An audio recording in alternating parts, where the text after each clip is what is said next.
Sí. ¿Ah? Te mandé el link aquí. Hermano Francisco, tú nos quisieras guiar en la oración para comenzar.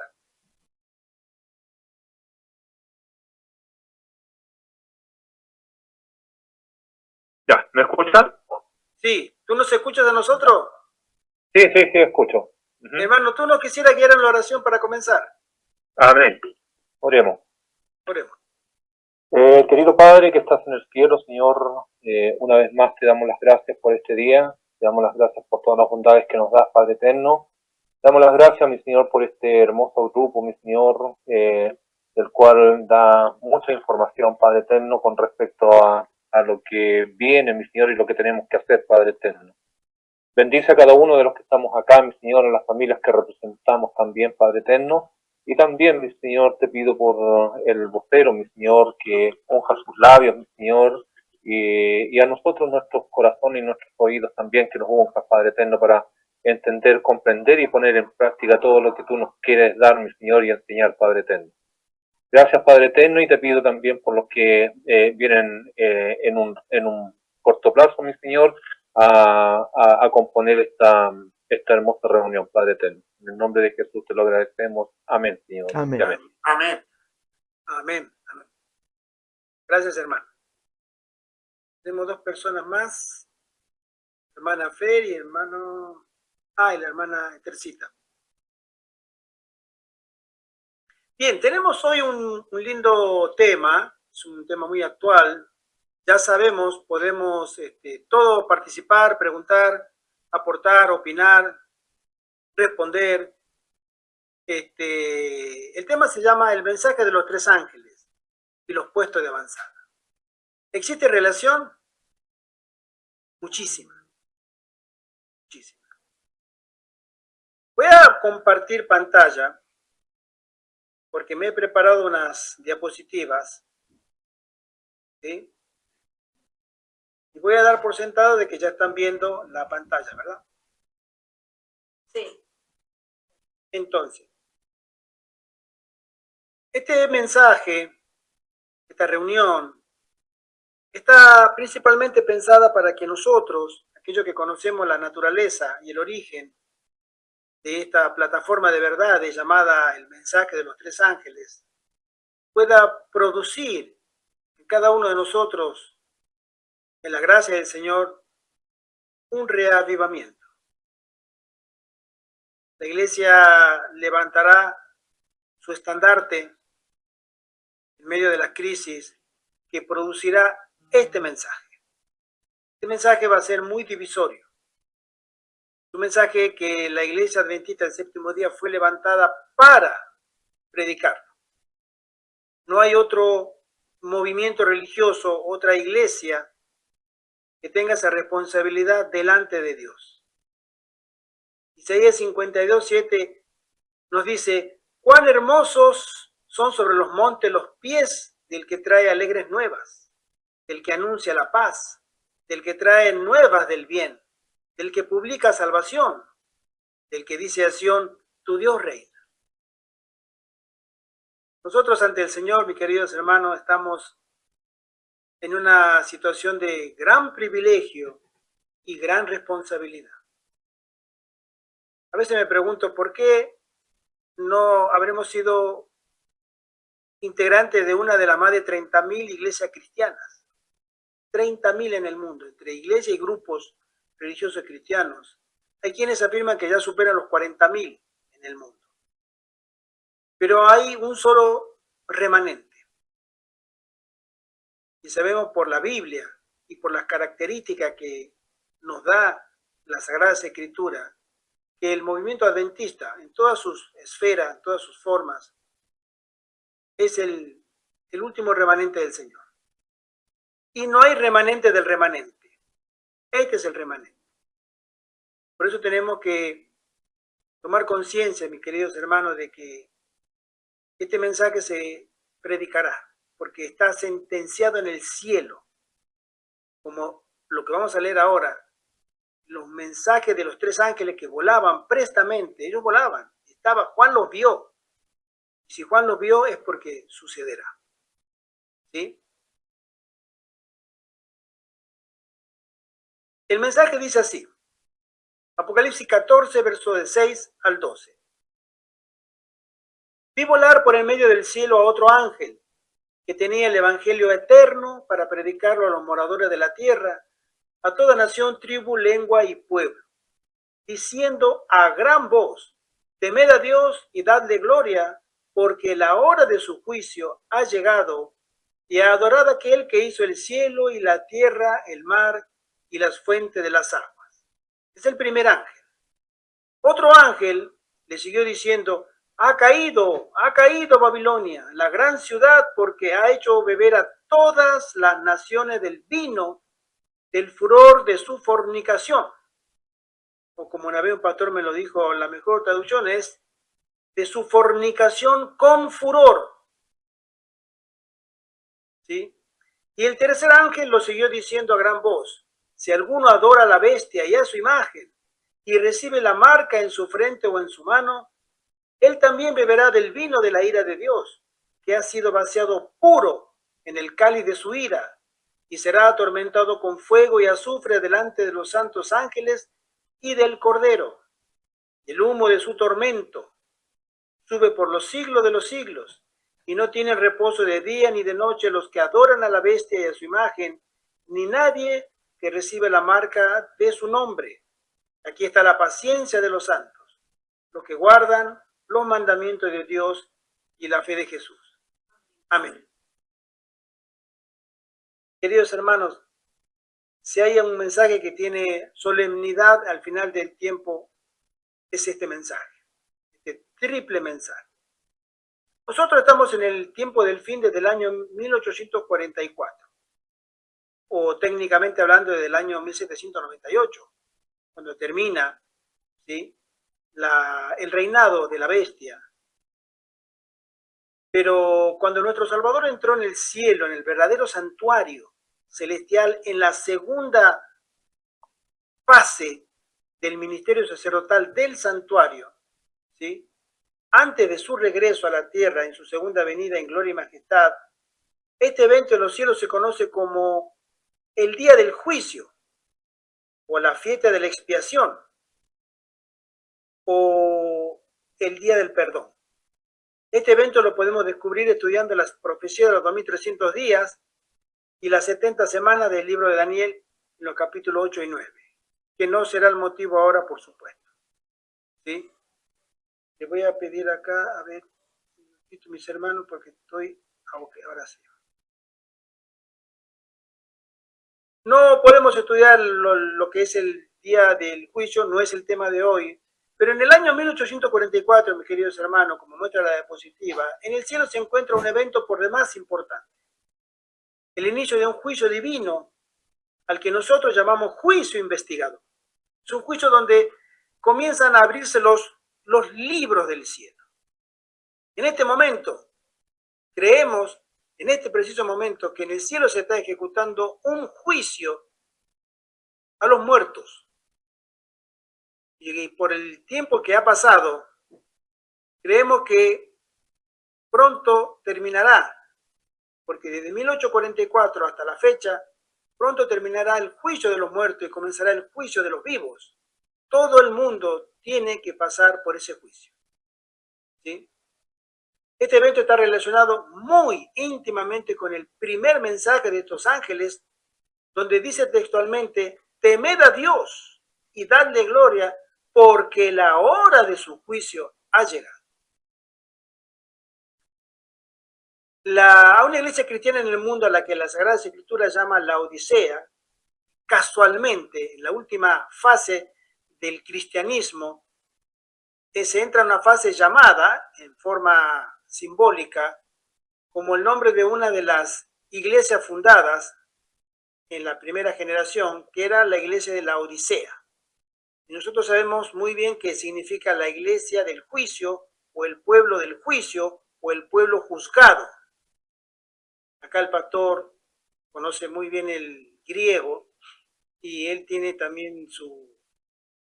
Pastor, ¿cómo es el tema, cómo es el término más favorable que podemos nosotros entender como laodiqueia, ¿no? Sí. ¿Cuál es el término más apropiado? Quizás en un momentito más vamos a buscar en la pantalla. Aquí mi compañero me va a ayudar para poner una imagen que quizás la podemos leer desde internet con el griego, ¿no? Pero las dos palabras son dos palabras distintas. Laos significa pueblo, ¿no? Y dikeia, ahí vamos a mirar cuál es el sentido original. Tiene que ver con, dikaios es justo, y dikeia, como aparece allí, juicio. Dike, opinión. O sea, son un juego o familia de palabras que todas apuntan a algo y arranca con dikeo, es el verbo, es opinar, es cuando uno tiene opinión de algo. En el caso del juez, él va a dar un veredicto o una opinión final, ¿no? Y en este caso, uniendo las dos palabras, es una opinión hacia el laos. Y básicamente el mensaje a la Odisea es eso, es la opinión que Dios tiene, el juicio que Dios tiene a la Odisea. Yo te veo miserable, te veo la forma como lo describe, pero para que te solucione este problema, este es el remedio que te doy. Es muy interesante porque el nombre de la Odisea refleja perfectamente la opinión que Dios tiene dirigida a esta iglesia, ¿no? Entonces aquí estoy mirando el compuesto de las dos palabras, ponemos el número, ese es, no sé si se puede ver en pantalla, ¿no? Lo miramos ahora. A ver. No se puede, ok. Entonces, ponemos el otro número, 1218, son los números de Strong. Ajá. Entonces, ahí está, Dike. Yo lo estoy leyendo acá. Significa derecho, recto, es decir, justicia. Y entonces, en la Reina Valera se traduce de diferente manera. Castigo, condenación, justicia, ¿no? Y esto tiene que ver con juicio. Pero como es una familia de palabras, una de ellas, yo dije, dikeo, es la que tiene que ver con el verbo opinar. Y por lo tanto es la sentencia o la opinión del juez dirigida al laos. El laos es el pueblo. Por lo tanto, la Odisea encaja perfectamente con la sentencia que Dios le da a ese pueblo, la opinión que Dios tiene de ese pueblo, y es que es miserable. Y eso lo tenemos que pensar. Así es el juicio del cielo, son opiniones que Dios tiene cuando decide. El caso de Job, Dios dio una sentencia, un veredicto o una opinión. Nada menos que el juez da una opinión acerca de Job. Qué hombre como él, recto, temeroso, en fin. Y Satanás que lo disputa. En el caso de la Odisea, tenemos que temer mucho la opinión que Dios tiene de la Odisea porque nos abarca a nosotros. Eres un miserable, todo lo que Dios dice acerca de nosotros. Eso es nada menos que el juez lo dice, y por lo tanto el remedio es lo más urgente de estudiar, analizar, para poder superar esa mala opinión que tiene de nosotros. Amén, gracias, pastor. Es muy importante, siempre lo hemos recalcado de esta humilde plataforma, que lo más importante es lo que el cielo piense de nosotros y no lo que nosotros pensemos de nosotros mismos, de nuestra autopercepción. Es muy fácil decir, yo no tengo problemas, yo estoy bien, no tengo necesidad de nada, tengo todo solucionado, está todo bajo control, ¿sí? Pero el cielo dice, no, todo lo contrario. Y eso es aquellas personas que tengan una percepción real de su vida, es solamente gracias al Espíritu Santo. De ahí donde viene la obra del Espíritu Santo, cuando nos otorga ese colirio espiritual, y empezamos a ver el mundo espiritual. Especialmente nosotros, en primer lugar, ¿sí? No empezamos a ver defectos de los demás. El Espíritu Santo siempre nos va a decir a nosotros, mírate a ti mismo, evalúate a ti mismo, no con tu parecer, sino con la ley, o con el carácter de Dios, o con los encantos incomparables de Jesucristo. Lo suele resumir la hermana Juan. Entonces, si nosotros tenemos en cuenta que este mensaje comienza con un juicio, ¿sí? Hay un evento de juicio que Cristo en el cielo comienza en el lugar santísimo del tiempo real. ¿Perdón? Sí, vamos a compartir la pantalla otra vez, ¿sí? Queremos darle un saludo a la hermana Fer, a la hermana Mariela, al hermano Sánchez, hermano... Gracias, hermanitos, buenos días a todos. Bendiciones, hermano, bendiciones, bienvenida. Gracias. Entonces, acá dijimos, Cristo en el cielo comienza en el lugar santísimo del templo real y celestial, un juicio desde el año 1844. Ese fue el gran chasco. Miller, como el pensamiento de esa época, que venía desde una herencia romana católica, que los católicos siempre han fusionado la segunda venida con el juicio. ¿Sí? La segunda venida venía el juez, y lo iba a parar a todo delante de sí mismo y darle a cada uno un juicio y un veredicto. Juicio y veredicto, juicio y veredicto. Y no, el juicio era antes. ¿Sí? Y ellos no entendieron eso. Obviamente no entendieron por las circunstancias ya conocidas por nosotros. La hermana Juan menciona que Dios tapó esa luz que debía haber brillado y la mostró después. ¿Sí? Ahí es donde se cumple también el evento de Apocalipsis 10, donde a Juan se le dice que tú tienes que comer este librito y te sabrá como miel en tu boca, pero te caerá muy mal al estómago. ¿Sí? Entonces, y tenemos una iglesia que está en un juicio o está siendo juzgada, que es la última iglesia antes de la aparición de Cristo a este mundo a la fecha que nadie conoce. Este primer ángel nos dice en su mensaje así: vi volar, es el primer mensaje, por el medio del cielo a otro ángel que tenía el evangelio eterno para predicarlo a los moradores de la tierra, a toda nación, tribu, lengua y pueblo. Este mensaje, mis queridos hermanos, va a llegar a todos los idiomas que existen en la tierra, a todos los lugares poblados por seres humanos que existen en la tierra. Y en todas las urbes y lo más alejado que nosotros podemos concebir, este mensaje llegará.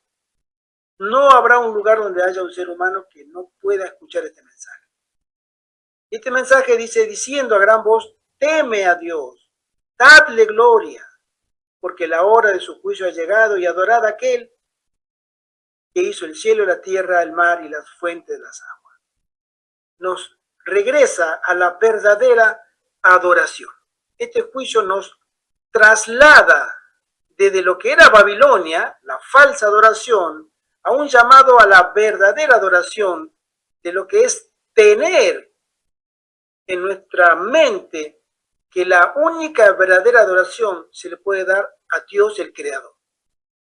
No puede existir una verdadera adoración si nuestro Dios, nuestro Creador, está excluido, ¿sí? Como siempre lo intentó Babilonia. Cuando deseamos saber qué es el Evangelio eterno, entendemos que etimológicamente significa las buenas nuevas desde la mañana de los tiempos sin fin.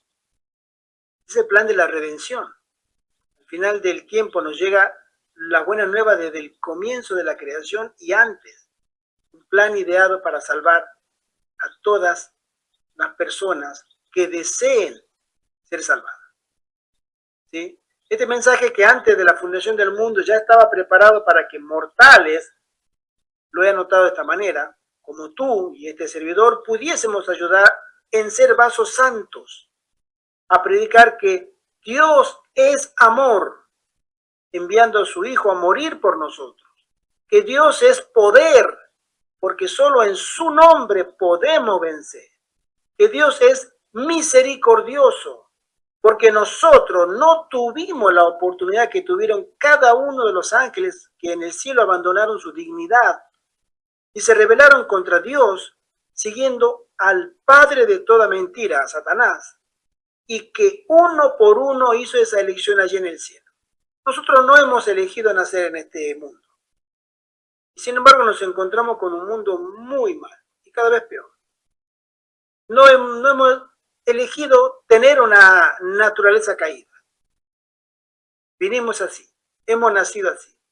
Nosotros no hemos elegido. Los ángeles en el cielo pudieron cada uno tomar una elección muy meditada, muy concienzudamente en todo el tiempo de la paciencia de Dios en el cielo, pensar a quién seguir, bajo qué liderazgo. La hermana Juan menciona en primeros escritos que en la cúpide de la rebelión en el cielo, más de la mitad, dice ella, de los ángeles del cielo estaban del lado de Satanás. Y Satanás envalentonado desafió a Dios y le dijo, ¿tú nos echarás a todos nosotros? Él creía que Dios no podía tomar una medida tan drástica y dejar tan vacío el cielo. Hablamos de miles de millones de años. Cuando Dios decidió poner las cosas en su lugar y cuando dijo esto se está yendo de las manos, a cada uno le dio su oportunidad. Hermano Iván.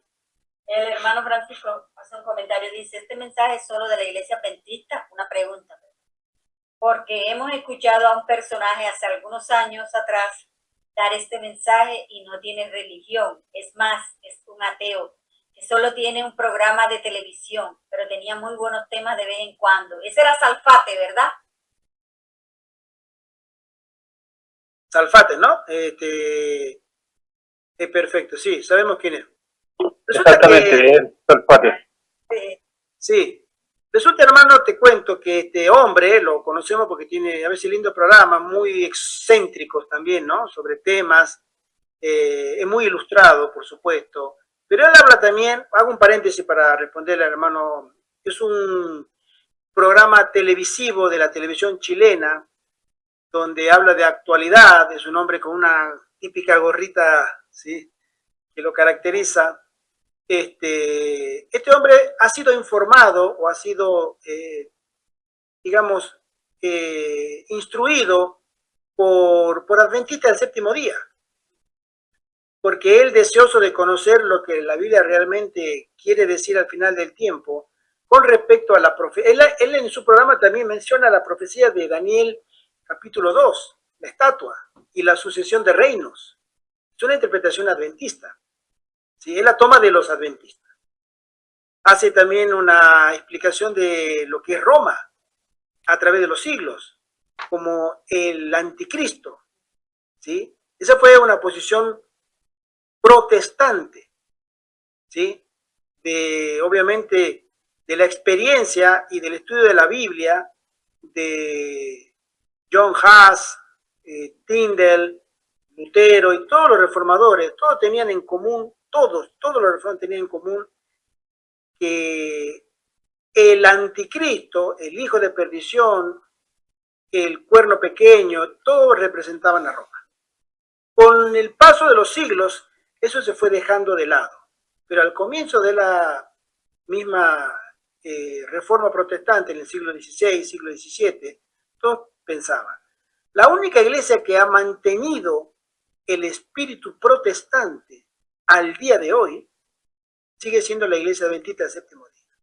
Todas han renunciado de una u otra manera, han renunciado los postulados de las 5 solas, como se conoce, ¿no?, el paradigma de la reforma protestante, ¿no? Sola gracia, sola fe, sola escritura, sola Deo, solo adoración a Dios y solo Cristo. La cuarta, la quinta. Solo Cristo. Solo Cristo, ahí está. Gracias, hermano. Solo Cristo. Solo Dios es la gloria, porque todos esos 5 solas, Roma se lo había apropiado. Dice, la autoridad soy yo. La adoración a mí. Yo soy el representante de Cristo. La autoridad de la palabra la tiene más la tradición y obviamente el colegio cardenalicio o lo que sería el magisterio papal, ¿no? Entonces dijeron, no, usted justamente se hacía pasar por Dios. Y este hombre, Salfate, toma mucho de la teología adventista para presentar. Yo he visto muchos programas de él, ¿no? Yo lo seguía antes, ahora no mucho, pero con mi esposa nos gustaba mirar a Salfate, ¿sí? O sea, mira qué interesante que este hombre...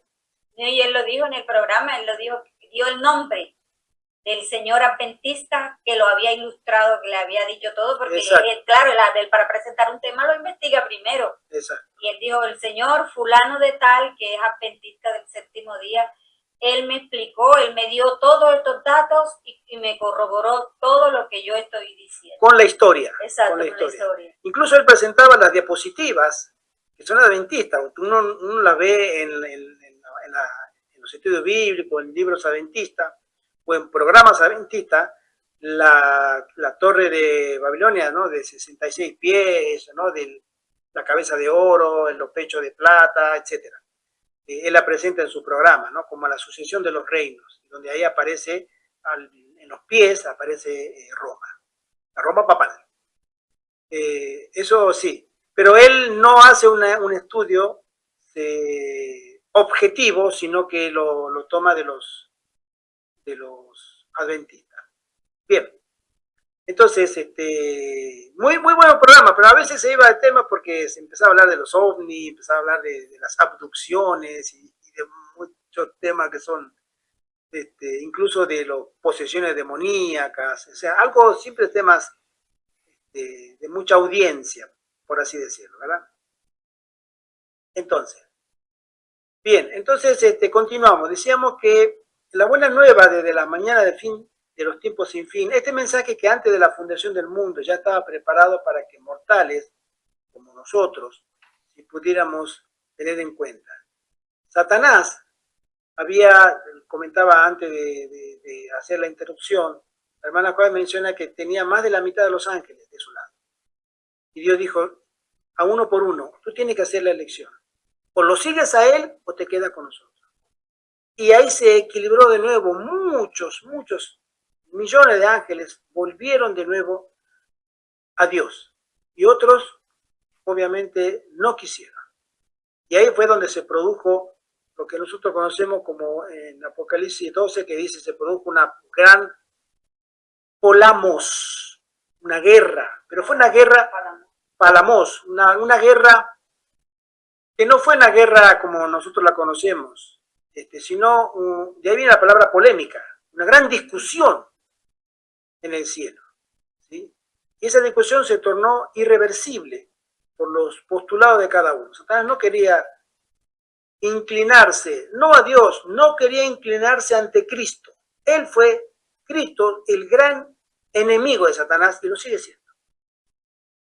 Él con el Padre decía, sabía que era el Padre el Altísimo, pero Cristo, él deseaba tener el mismo o más honor que Cristo. Y porque Cristo, Dios mandó a que toda rodilla se doblara ante Jesús y él no quiso. Él lo hizo al comienzo, pero tenía algo adentro que no, esto no es así. Él quería tener los privilegios de Cristo. Y la hermana Juan menciona que la gota que colmó el vaso, donde ya se hizo su rebelión, sin retorno, fue el plan de Dios de la creación de la raza humana. Él quería participar de la creación de la raza humana, pero él no formaba parte de la divinidad. Fue excluido del plan en la creación de la raza humana. Por eso también la hermana Juan menciona que a nosotros nos odia, porque él no fue parte del creador, solamente Dios. ¿Sí? Nosotros íbamos a ser, él pensaba que él iba a ser llamado, como era el más excelso de todo, para los concilios de la creación de la raza humana, él no fue llamado. Y eso fue el acabose en su paciencia de la rebeldía, y se rebeló. Pero nosotros no, nosotros fuimos engañados. Nosotros fuimos engañados. Adán y Eva, Adán no, Eva sí fue engañada. Pero Adán, por amor a Eva, se autoinmoló, por así decirlo. ¿Sí? Él no concebía una vida lejos de Eva y decidió correr su misma suerte. Pero la que fue engañada fue Eva. Nosotros nacimos bajo maldición. No tuvimos ese poder de elección que ellos tuvieron allá en el cielo. Pero ahora, mis queridos hermanos, todos tendremos que hacer nuestra decisión. Cada ser humano en la tierra, en esta generación, tendrá que hacer una elección. Los vivos, hablamos, los vivos. Para salvación o para perdición. Tendremos el mismo dilema que se hizo en el cielo. Cada uno de los ángeles tuvo que hacer una elección. Cada ser humano consciente y que puede hacer elecciones, la hará. ¿Sí? O de parte de Dios, creer en Él con todas sus consecuencias, rechazo, persecución y hasta la muerte, pero después tenemos la recompensa eterna por creer en Él, o de parte de Satanás. Esta es la otra elección. No hay un término medio, ¿sí? que es la amistad con el mundo. Tú te haces amigo del mundo, tú te haces amigo de Satanás. ¿Sí? La idolatría, una vida de pecado y obviamente el mismo destino de Satanás, la muerte eterna. Eso es justicia. Porque después de este juicio al que es sometido cada seguidor de Cristo, le he dado su justo pago y recompensa. Todos los libros de memoria de cada ser humano que vivió en esta tierra serán enfrentados delante de un Dios justo, con balanza justa, y recompensa y castigos justos. Ese es el Dios del cielo. Misericordia para todos, tiempo de gracia para todos, pero justicia para todos también. Nosotros tenemos esa responsabilidad delante de Dios. La hermana Juárez, en Joya de los Testimonios, tomo 2, la página 376, dice así: el Señor de Dios del cielo no enviará al mundo sus juicios por la desobediencia y la transgresión antes de haber enviado sus atalayas para que den la amonestación. No cerrará el tiempo de gracia hasta que el mensaje haya sido proclamado con más claridad. La ley de Dios ha de ser magnificada. Sus requerimientos han de ser presentados en su verdadero carácter sagrado. ¿Cómo podemos nosotros presentar a la ley de Dios en su carácter sagrado si no hemos sido transformados? Si nosotros no hemos tenido un reavivamiento y una reforma, no hemos sido transformados en nuestra vida, ¿cómo podemos hablar de una ley santa si nosotros no hemos sido santificados? Por eso la última generación llegará a un grado de santidad que su vida, su testimonio, dará un fuerte, para la redundancia, testimonio a la gente de que Dios puede cambiar a las personas. De que nadie puede tener excusas de que no se puede cambiar. Para que la gente se vea obligada a decidir en pro o en contra de la verdad. Sin embargo, la obra será abreviada en justicia. El mensaje de la justicia de Cristo ha de resonar desde un extremo de la tierra hasta el otro para preparar el camino del Señor. Esta es la gloria de Dios que termina la obra del tercer ángel.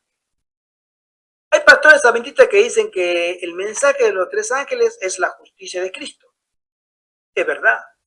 Otros pastores adventistas dicen que el mensaje de los tres ángeles es el sábado, la verdadera adoración. Y es verdad. Como quiera que sea, mis queridos hermanos, este mensaje de los tres ángeles, del que la iglesia adventista ha sido depositaria, Dios depositó en ese movimiento su mensaje a su iglesia. Y somos nosotros los que estamos llamados a ocupar un lugar al final del tiempo y salir a predicarlo por precepto y por ejemplo. Tenemos también esta frase: temed a Dios y dadle gloria, porque la hora de su juicio ha llegado, y adorad a aquel que hizo el cielo y la tierra, el mar y las fuentes de las aguas. La segunda parte del primer mensaje. Cuando estas palabras resuenan en el alma por obra del Espíritu Santo, comenzará una obra de reforma en nuestro corazón para una completa renovación de nuestro ser, que irá creciendo a medida que nos acerquemos más y más al fin de las cosas con renovada energía que irá convenciendo de pecado y juicio a las almas que escuchen este llamado de Dios, a nuestro verdadero Dios creador, y que por fin nos aleje de la idolatría en cualquiera de sus manifestaciones. Temer a Dios nos dice que nos acerquemos a Él con verdadero corazón contrito, sin prejuicios, orgullo, soberbia, altanería y desconfianza, sino más bien con un corazón que tema y reverencie su gran obra de redención por el hombre perdido, su gran poder de salvación y el deseo de santidad que nos debe embargar al estar por fe en presencia del Santo y Sublime. Esta obra, mis queridos hermanos, no es una obra que ningún ser humano pueda realizar. Es imposible que nosotros podamos tener algún mérito, algo de valor delante de un Dios santo. No podemos. Al contrario, estamos tan incapacitados, tan débiles, tan manchados y sucios, que es imposible que el hombre por sí mismo pueda siquiera acercarse al trono de la gracia, si no es a través de su Hijo, que Él hizo de puente para una raza caída y un juez justo y misericordioso. La Biblia, cuando uno estudia el mensaje de los tres ángeles, mis queridos hermanos, ¿sí? Más si lo estudia a fondo, nos da un contexto. Voy a poner de nuevo la pantalla, ¿sí? Nos da un contexto muy actualizado de lo que nosotros entendemos como movimiento del tiempo del fin. Me gusta decir más movimiento que iglesia. La iglesia, hermanos, es una organización estática y definida. La iglesia adventista, la iglesia luterana, la iglesia bautista, la iglesia metodista. Un movimiento es dinámico. Un movimiento va creciendo. Al ser un movimiento puede asumir nuevas verdades que antes no se entendían y ahora se comprenden y se suscriben al credo de ese movimiento. En una iglesia bautista tú tienes una verdad y no te la van a aceptar. Pero si no, acá eso no creemos. Si tú sigues creyendo eso como bautista, fúndate tu propia iglesia bautista si quieres, pero acá no. Ya está cerrado, ¿sí? Lo que sería el canon de conocimiento o credo de esa iglesia. La iglesia adventista no es así. La iglesia adventista va evolucionando o va haciendo un recorrido en la historia para asimilar nuevas verdades. Hay verdades todavía que no están definidas. No están definidas en la conferencia general, en muchos pastores, teólogos, doctores en teología, no pueden definirla, porque no ha llegado el tiempo. ¿Sí? Y eso es un movimiento, hasta que el Señor dé más luz. ¿Sí? Pero el mensaje de los tres ángeles, mis queridos hermanos, en sí mismo parecería que son tres mensajes, o el triple mensaje angélico. Pero el mensaje de los tres ángeles es una plataforma. ¿Usted sabe lo que es una plataforma? ¿Un escenario? Todos sabemos lo que es un escenario. Escenario hay muchas cosas arriba.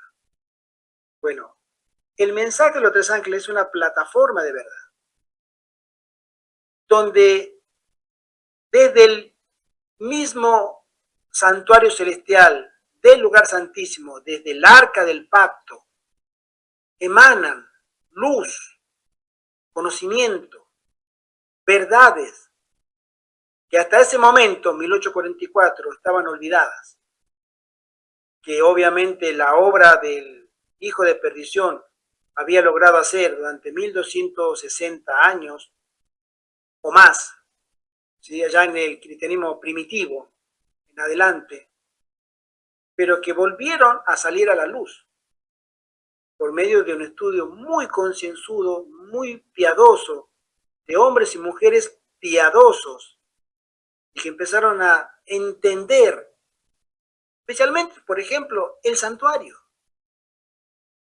El santuario nunca, hay un pastor, Jorge Rico, que él en uno de sus estudios, todavía estoy escuchando varios sermones del pastor Jorge Rico, me gusta porque es un teólogo muy fácil de entender, un lenguaje no es tan técnico, ¿no?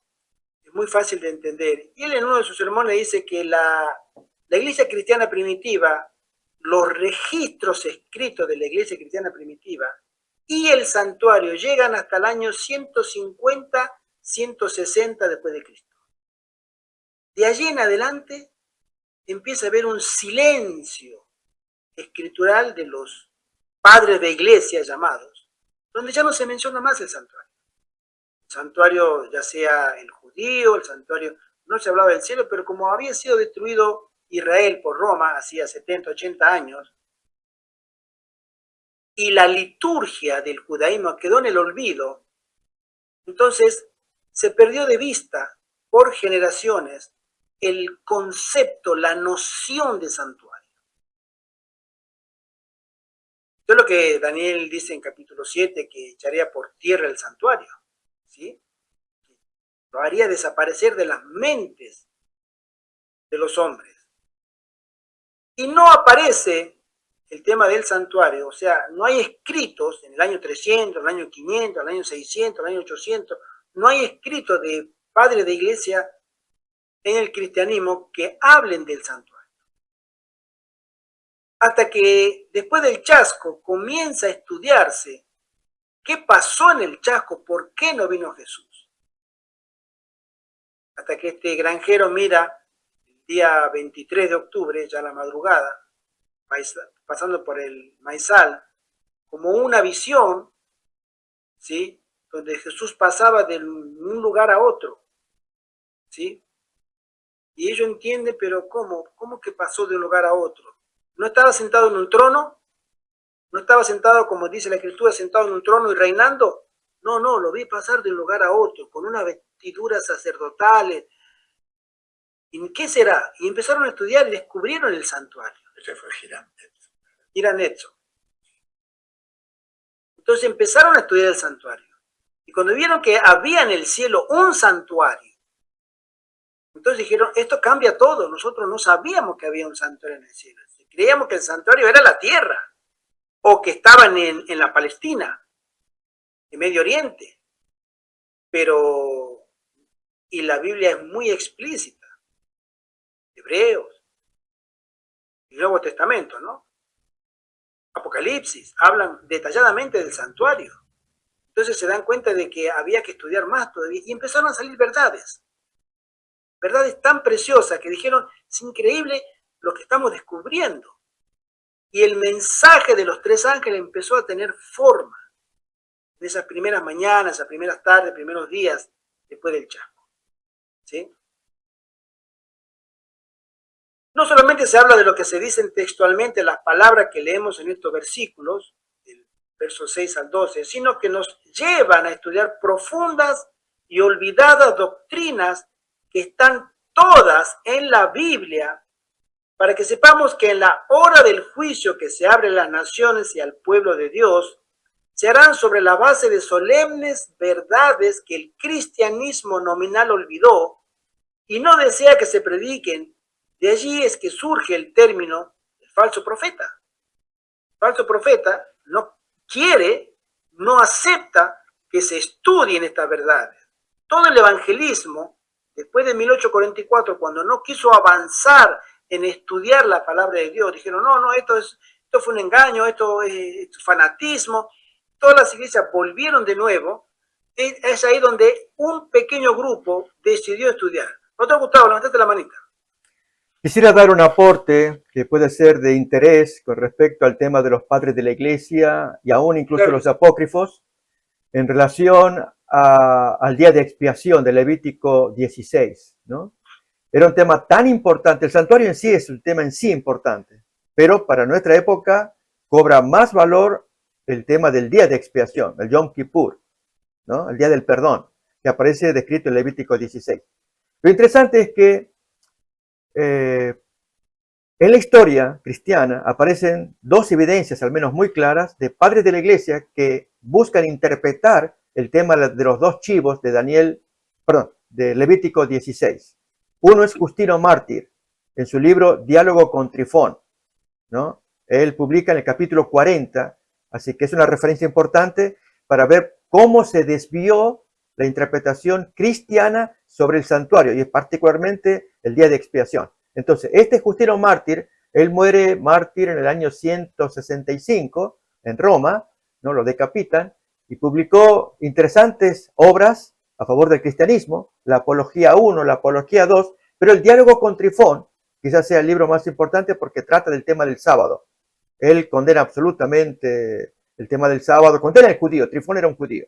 Y en el capítulo 40 de Diálogo con Trifón, aparece la referencia de los dos chivos de Levítico capítulo 16. La idea es que en el diálogo con Trifón le dice a este Trifón y a los judíos en general que ignoran que la Biblia de ellos y los rituales de ellos en el santuario ya hablaba de las dos apariciones de Cristo. Y esto significa que cada chivo de Levítico 16 representaba un aspecto de la obra de Cristo. Un aspecto sacrificial, tenía que ser muerto, y al ser echado al desierto, era también representación de Cristo echado por los judíos. Esa es la interpretación errónea que trae Justino Mártir. Eso hace que se desvíe la interpretación. Él lo aplica a Cristo, es cierto, pero se desvía la interpretación de la correcta, que si el texto habla de Azazel, no habla, es decir, es la lucha entre el bien y el mal. Es lo que miramos en Levítico 16. Y no la lucha entre el bien y el bien. Es decir, los dos chivos que representan a Cristo. Y otro padre de la iglesia que va en la misma línea es Tertuliano. Él por el año 198 escribe un libro que se llama Respuesta a los judíos. En el capítulo 14 menciona también, en la misma línea que Justino, que los dos chivos representan las apariciones de Cristo. Así que hablamos de Justino Mártir y de Tertuliano. Pero es aquí que unos 200 años antes de Cristo, en el libro de Enoc, el apócrifo, Enoc tiene tres, ese nombre es para 3 libros apócrifos: el etiópico, el eslavónico y el hebreo. En el primero es famosísimo porque ahí contiene una cita que Judas la toma en su carta acerca de Enoc, versículo 14-15, ¿no? Entonces es famosísimo la cita de este Enoc. Pero en el capítulo 10 menciona a Azazel, Enoc, no el falso Enoc, vamos a decir el apócrifo Enoc, 200 años antes de Jesús. Y en el capítulo 10 menciona casi en la misma línea que Apocalipsis 20. O sea, fueron esta gente apócrifa que escriben sobre el santuario, escriben sobre los dos chivos, pero particularmente sobre Azazel, y le atinan, le aciertan. Cuando dice que tiene que ser echado al desierto, tiene que ser atado, todos los pecados que hizo caer a la humanidad caen sobre él. Eso dice el apócrifo de Enoc en el capítulo 10. Entonces, con esto quiero decir que este tema del santuario y de los símbolos, tanto el caso de los dos chivos como el caso de Azazel, el nombre del segundo chivo, era de interés en esos días del cristianismo y aún antes. Primero, los cristianos no le atinaron. Y gracias a esa interpretación de estos padres de la iglesia, hasta el día de hoy, los evangélicos y los católicos están descaminados en la interpretación. En lugar de haber prestado más atención al apócrifo, digo esto porque ¿de dónde sacamos más referencia para interpretar correctamente, especialmente a Azazel?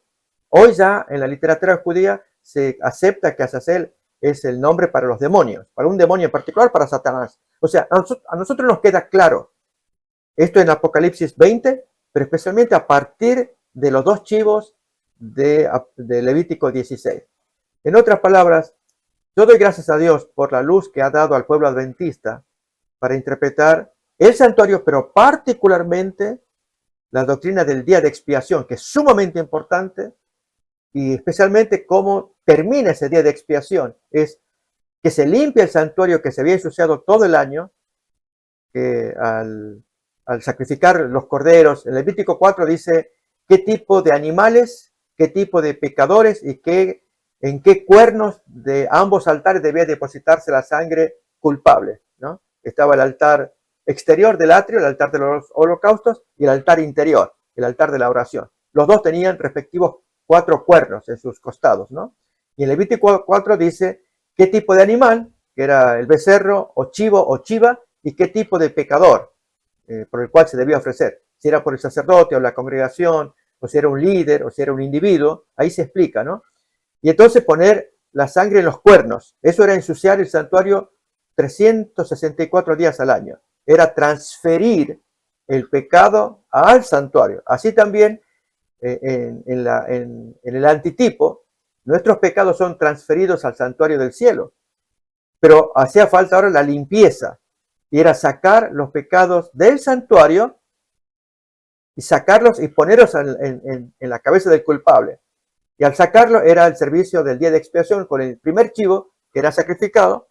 El sumo sacerdote entraba al lugar santísimo, allí asperjaba la sangre y luego recogía la sangre con la cual había entrado con el primer chivo sacrificado, salía afuera y ponía las manos sobre el segundo chivo, el de Azazel, y ahí confesaba todo y mandaba al chivo sin ser sacrificado. Ese es el grave error que cometen Justino Mártir y Tertuliano, de identificarlo con Cristo cuando el segundo chivo no es sacrificado. Él recibe toda la confesión de los pecados. Ese es Satanás. Y que en la segunda venida, el texto dice, en Apocalipsis 19, por los símbolos, que baja el Rey de Reyes y Señor de Señores en caballo, con millones de ángeles en caballo, atacan a la bestia, la toman presa, la destruyen, la bestia, el falso profeta y los pecadores, pero a Satanás se lo ata, Apocalipsis 20, a un desierto, ahí se lo echa, ¿no? Vivo, no es sacrificado, para que ahí se le imputen todos los pecados de los santos cuando empieza el juicio del milenio, ¿no? Y luego la posterior destrucción.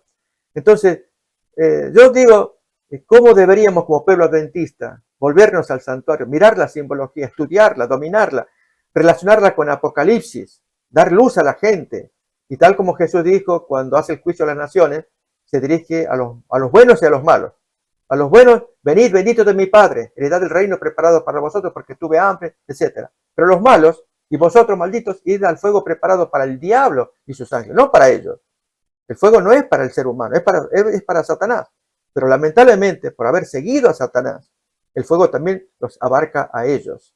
Entonces, ese símbolo de ponerle toda la culpa sobre Azazel, sobre el segundo chivo, lamentablemente va a caer sobre los seres humanos en nuestra generación que no aceptan el mensaje, rechazan el mensaje de los tres ángeles, especialmente el tercero, se unen con la bestia, violando la orden de la marca de la bestia, y entonces la sangre de Azazel, o la carga de Azazel, la culpa de Azazel, cae sobre Satanás, pero también sobre los que le siguieron. Por eso nuestro mensaje tiene que ser urgente, de llamar a la gente que, y sobre todo si entendemos los símbolos y los explicamos, o sea, volver al santuario, especialmente el día de expiación, explicarlo.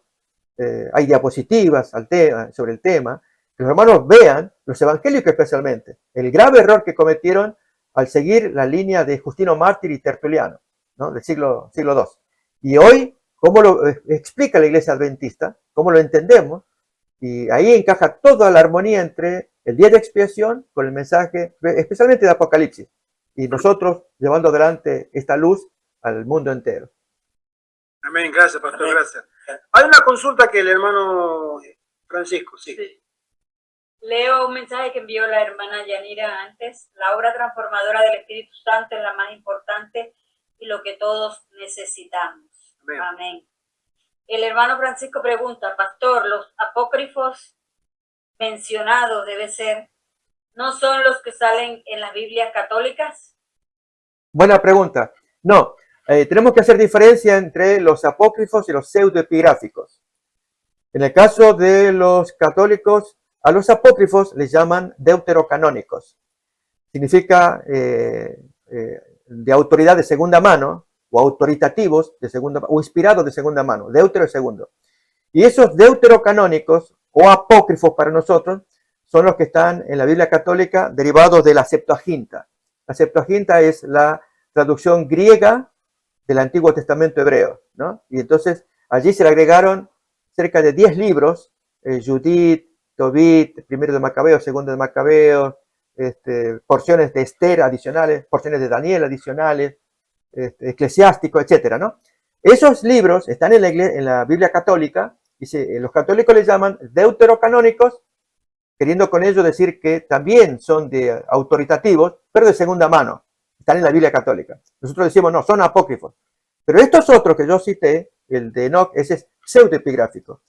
La diferencia es que el pseudoepigráfico significa que tiene un falso título, que se le atribuye a alguien importante de la antigüedad. Están, por ejemplo, los testamentos de Noé, testamento de Job, testamento de los 12 patriarcas, por dar ejemplo. Hay pseudoepigráficos como la carta de José. Son libros que se le atribuyen a los grandes personajes del Antiguo Testamento, pero son falsos.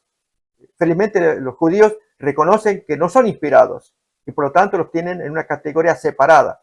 Los conocemos como pseudoepigráficos. Y de allí aparece este Enoch, que son 3 libros, pero el primero es el más importante porque ahí viene algo extraño. Como Judas, que lo reconocemos como canónico antes del Apocalipsis, toma por lo menos una parte la toma y Judas toma otra que es de la asunción de Moisés, donde aparece Moisés que es resucitado y subido al cielo. Eso también es apócrifo, viene de un apócrifo. Pero si Judas, que leía apócrifos, es obvio que leía apócrifos, pero él, guiado por el Espíritu Santo, entendió que esa lectura era correcta y la tomó para su carta de Judas. Y en el caso de Enoch, del versículo 14-15 en Judas, también leyó al apócrifo Enoch, o pseudoepigráfico Enoch, y ahí, el capítulo 1, ahí aparece esa cita de Enoch, de sus santas decenas de millares, y entonces la pone en su carta famosa, la de Judas. Pero en el caso de capítulo 10, ahí aparece Azazel, y ahí hubiera sido bueno, o sea, Apocalipsis 20 no introduce el apócrifo Enoch capítulo 10, pero hubiera sido bueno, porque encaja perfectamente. Incluso Apocalipsis 20 toma a Gog y Magog. Eso es inspirado, está en Ezequiel, capítulo 38 y 39, que dice exactamente una cosa tremenda que se dijo en tiempo del profeta Ezequiel y que se va a cumplir después del milenio, cuando resucitan los pecadores y Satanás es el Gog que engaña a todo Magog para atacar al pueblo de Dios, ¿no? Entonces ahí vemos a Apocalipsis 20 que toma una lectura del Antiguo Testamento, pero en Apocalipsis 20, al hablar de Azazel o de Satanás, no toma o no introduce o no incorpora el capítulo 10 de Enoch. Hubiera sido bueno, pero como es medio fantasioso, hay una parte ahí de Dudael, no sé qué nombre que introduce, Rafael mete allí también. Entonces, lógico, Dios sabe, esto no lo vas a poner, pero ya había gente que interpretaba antiguamente, el caso de Enoch, las decenas de millares, lo interpretaban, o sea, no es inspirado, pero esa gente, muchos de ellos decían cosas y que el Nuevo Testamento recoge. Felizmente, solamente respetamos el Nuevo Testamento. No así los apócrifos de la Septuaginta, que la Iglesia Católica los tiene en su Biblia, tanto la Vulgata y después las traducciones de la latina, Vulgata latina, al español o a cualquier idioma, ellos tienen y respetan allí. Por ejemplo, en el primero de Macabeos o segundo de Macabeos, hay una parte final, o hay una parte donde habla del sufragio de los muertos, ¿no? En la segunda carta a Macabeos. Y esto no lo aceptamos nosotros, pero la Iglesia Católica dice, ahí lo dice la palabra de Dios, como Judas Macabeo hizo un sufragio de los muertos. Ah, pero dice en tu apócrifo, dice en la Septuaginta. Pero eso no, pero ahí dice la Biblia. No, en tu Biblia dice, pero... Entonces, ahí es donde tenemos que ser criteriosos al hablar con los hermanos católicos de qué Biblia es la que hay que tomar. Y es la Biblia judía, no la Biblia de la Septuaginta, o Biblia alejandrina, o griega se le llama, sino la Biblia hebrea. Esa es la estándar. Y de ahí las traducciones de esa Biblia a nuestros idiomas, español, inglés, el idioma que fuera, ¿no? Eso es lo que podemos decir acerca de este tema de los apócrifos. Gracias. Muchísimas gracias, pastor. Hermano Francisco, esperamos que te haya respondido. Bien, hay una cita muy linda que quiero leer sobre la hermana Huay y el mensaje de los 3 ángeles, que ella menciona en la página 258 del libro Primeros Escritos. Vamos a leerla. Dice así. Es una cita larga, pero vale la pena leerla. Dice así. Vi en una visión, ella tiene una visión, vi que una compañía se mantenía de pie bien guardada y firme, negando su apoyo a aquellos que querían trastornar la fe establecida del cuerpo, a los disidentes. Dios miraba con aprobación a esa compañía. Me fueron mostrados 3 escalones, los mensajes del primer ángel, del segundo ángel y del tercero. Dijo mi ángel acompañante, ¡ay de aquel que mueva un bloque o clavija de estos mensajes! La verdadera comprensión de esos mensajes es de importancia vital. El destino de las almas depende de la manera en que son recibidos. Nuevamente se me hizo recorrer esos mensajes y vi a cuán alto precio habían obtenido su experiencia el pueblo de Dios. La obtuvo por mucho padecimiento y severo conflicto. Dios lo había conducido paso a paso, hasta ponerlo sobre una plataforma sólida e inconmovible. Vi a ciertas personas acercarse a la plataforma, lo que mencionaba sobre los mensajes de los tres ángeles, es una plataforma que sostienen muchas otras verdades. Acercarse a la plataforma y examinar su contenido. Algunos subieron inmediatamente a ella con regocijo. Otros comenzaron a encontrar defectos en el fundamento. Querían que se hiciesen mejoras. Hoy tenemos personas influyentes dentro del mundo adventista que quieren hacer eso. Quieren hacer mejoras. Vamos a mejorar la plataforma de las verdades adventistas. Y bueno, porque antes hay que adaptar, porque las mujeres también, por ejemplo, las mujeres tienen liderazgo, las mujeres saben, tienen su experiencia. ¿Por qué no predican? ¿Por qué no son ordenadas pastoras? Eso es ordenar o hacer, según ellos, mejoras. Dice, entonces la plataforma sería más perfecta y la gente mucho más feliz. Algunos se bajaban de la plataforma para examinarla y declaraban que estaba mal colocada. Pero vi que casi todos permanecían firmes sobre la plataforma y exhortaban a quienes habían bajado de ella a que cesasen sus quejas, porque Dios era el artífice maestro y ellos estaban combatiendo contra él. Queridos hermanos, este tema para mí es muy sensible porque hay muchas verdades dentro de la iglesia adventista que nosotros queremos mejorarla. Queremos elevarla, queremos hacerla más exitosa, queremos adornarla con ciertos ajustes para que pueda, según nuestro deficiente parecer, tener más éxito. Pero si lo que Dios ha hecho, ¿crees tú que puedes mejorarlo? Lo que Dios ha establecido como verdad, nosotros tenemos hasta ¿cómo decirlo, no? La actitud temeraria de creer que podemos mejorar algo. Mucha gente cree que sí. Sin embargo, los que estaban en la plataforma le decían a otros en una visión, dejen de quejarse, dejen de criticar, ya Dios lo hizo así. Y que ellos estaban combatiendo contra Dios. Relataban la obra maravillosa hecha por Dios, que los había conducido a la plataforma firme y al unísono alzaban los ojos al cielo y con voz fuerte glorificaban a Dios. Esto afectaba a algunos de los que se habían quejado y dejado la plataforma, y estos, con aspecto humilde, volvían a subir a ella. Mirad que nadie os engañe. Esto está en la Alza tus ojos, la matutina, 18 de mayo. El título es Cuidado con las teorías seductoras. Dice así en Colosenses 2:8. Mirad que nadie os engañe por medio de filosofías y huecas sutilezas, según las tradiciones de los hombres, conforme a los rudimentos del mundo y no según Cristo. Dice la sierva del Señor.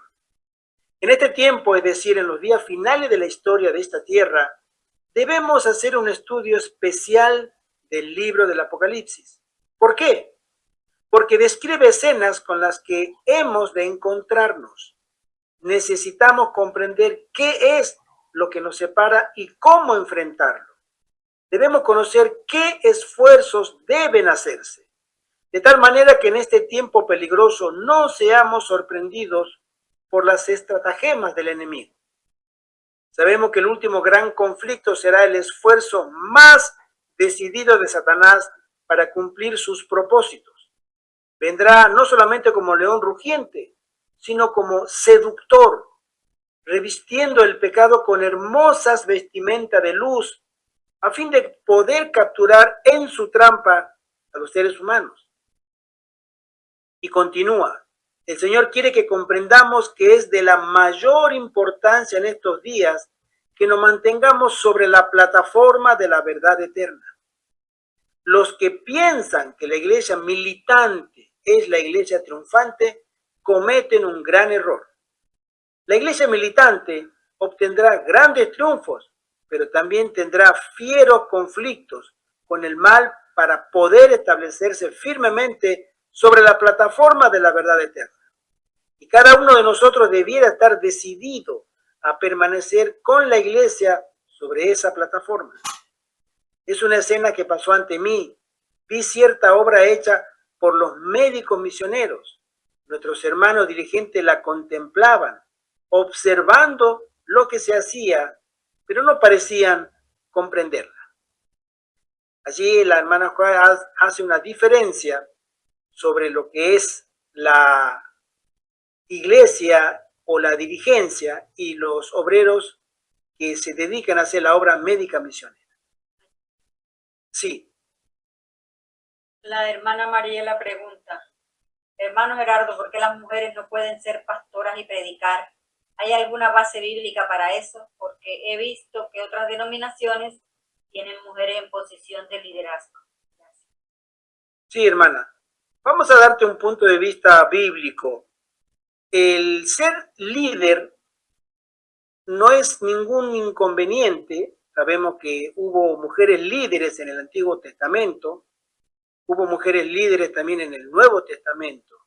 La hermana White fue líder y una de las cofundadoras de la Iglesia Adventista.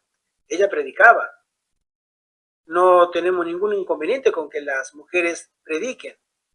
Pero para ser revestida con autoridad, que es otra cosa al liderazgo, para ser revestida con autoridad según los términos bíblicos que nosotros conocemos como la iglesia cristiana, ahí ya cambia todo, porque hay ciertos requisitos que el líder o lo que llamamos el pastor o el obispo o el presbítero, llamado en esa época, era que, entre otras características, fuera marido de una sola mujer, que fuera un hombre. En el Antiguo Testamento, el liderazgo espiritual o los que servían de pastores o, vamos a decir, intercesores entre Dios y los hombres eran los sacerdotes en el orden levítico, que eran hombres.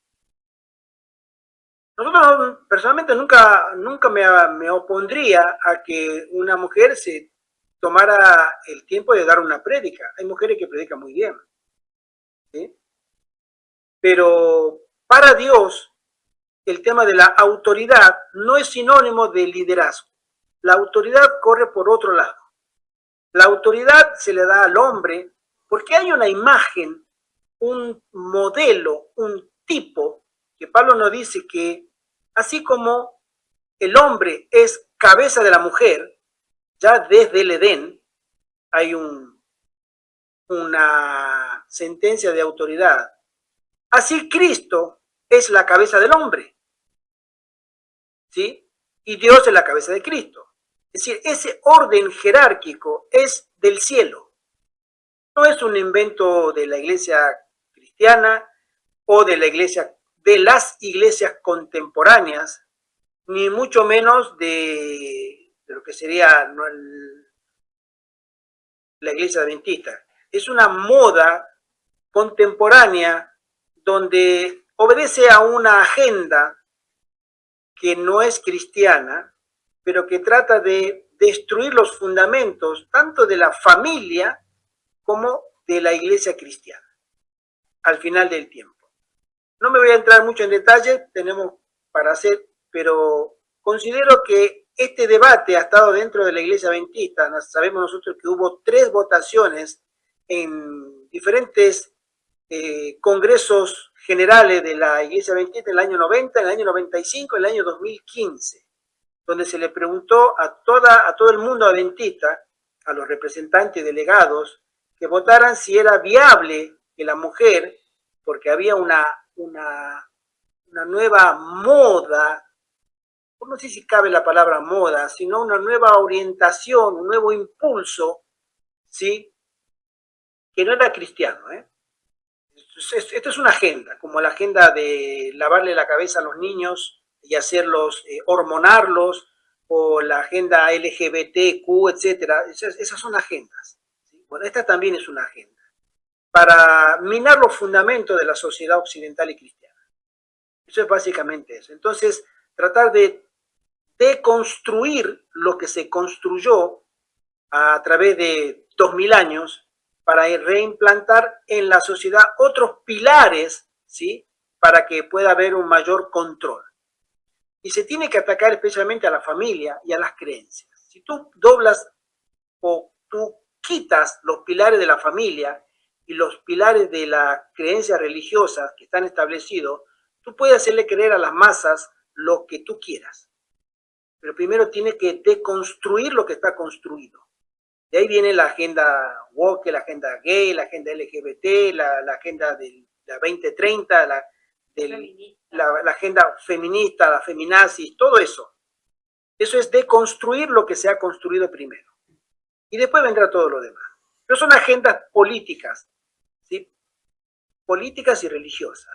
Pero personalmente la Biblia no ha autorizado nunca que una mujer tenga un cargo de los así llamados pastora. No existe en la Biblia un término pastora. Existe en la Biblia el término profeta o profetisa, existe el término de líder y personas influyentes del sexo femenino, pero nunca han ocupado un cargo de, ya sea en el Antiguo Testamento como sacerdote, en el orden levítico, en el orden pagano sí, habían sacerdotisas, ¿sí? Jezabel era una sacerdotisa, ¿sí? Y ella adoraba al dios Ecrón, ¿sí? Ella era una pitonisa. En el mundo pagano era muy común que los griegos tenían las vestales, ¿sí? Que eran sacerdotisas que oficiaban en el templo, ¿sí? El templo de la ciudad de Éfeso existían sacerdotisas que estaban dedicadas a la prostitución. Los hombres tenían que pagar su servicio para que la diosa Diana pudiera bendecir las cosechas, bendecir la familia, bendecir los hijos, bendecir la prosperidad material, todo. Eso es parte del paganismo. Pero en el orden cristiano y primero en el orden judío, el Señor estableció que el hombre era el que tenía que ponerse delante de Dios para interceder o pastorear a la grey, ¿sí? No las mujeres. Esto es bíblico. Ahora, yo le quisiera pedir al pastor, pero breve, si tú me das tu opinión, me gustaría escucharte, pastor. Con todo gusto, hermano Gerardo. Esta opinión y también otras, si es posible, haré lo posible por breve, en cuanto a la plataforma, porque esa experiencia tuvo en cuanto a la plataforma William Foy, y ya lo comprendió, ¿no? Es interesante cuando no entendemos algunas cosas, cómo debemos actuar. Pero con respecto a la pregunta de Mariela, invito a que leamos el texto de Primera de Timoteo, capítulo 2, versículos 11 y 12, para mirar mejor el contexto.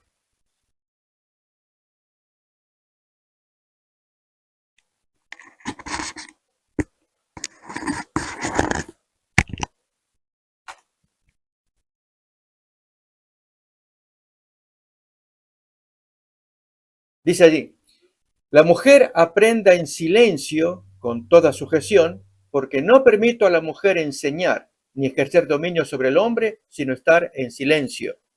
¿Sí? Cuando uno lee esto, lógicamente las hermanas pueden molestarse porque Pablo se expresa de esta manera. Hay autores que han publicado, el caso de un matrimonio, Kruger se llama, que toma el título del texto para publicar un material, pero que va en contra de lo que el texto enseña, diciendo que era una práctica típica de Éfeso por causa de la idolatría de Éfeso, de lo que acabas de decir del culto a la diosa Diana o Artemisa, famoso en una de las 7 maravillas del mundo, un templo enorme con una diosa de muchos pechos, muy pagano ese culto que estaba allí. Y por lo tanto las mujeres estaban prostituyéndose y ejerciendo autoridad allí. Entonces, estos autores han escrito un libro diciendo que ese texto solamente se aplica a Éfeso, pero no tiene consecuencia posterior. Lógicamente hubo mucha reacción en contra. Hay muchos pastores que escribieron contra esa opinión. Pero he aquí que invito a leer un poco más todavía el versículo para decir que merece ser estudiado, y ahora comento un poco más, por lo que sigue a continuación. No es una opinión de lo que pasó en Éfeso. Esto es estándar desde la creación. ¿Qué cosa? No le permito a la mujer enseñar ni ejercer dominio sobre el hombre. Entonces, el versículo 13 en adelante explica por qué y da las razones de Génesis. Porque Adán fue formado primero, después Eva. Y Adán no fue engañado, sino que la mujer, siendo engañada, incurrió en transgresión. Pero la mujer se salvará engendrando hijos si permaneciera en fe, amor, santificación y con modestia. ¿Qué ocurre? Cuando fueron creados iguales, Adán y Eva, pero por causa del pecado hubo que hacer ajustes.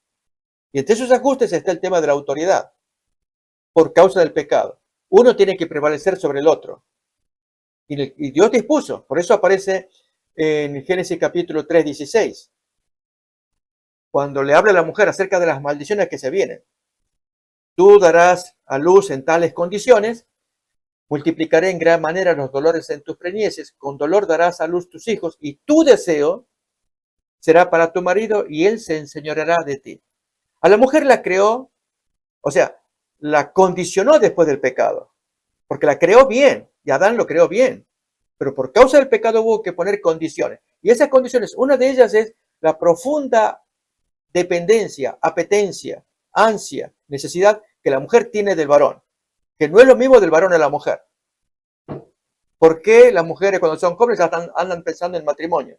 Los varones no, le huyen al matrimonio, ya cuando son viejos quizás. Entonces, somos distintos, ya de la creación. Pero luego dice, él se enseñoreará de ti. Pero a la luz de Efesios 5 se entiende qué significa enseñorearse. Es cuando satisface a la mujer. Eso cuenta Pablo acerca de Jesús. Que Jesús a la iglesia la engalana, daría la vida por ella, para convertirse en señor de ella. Así también el marido. Cuando el marido cuida a su mujer, la llena, entonces naturalmente se convierte en líder.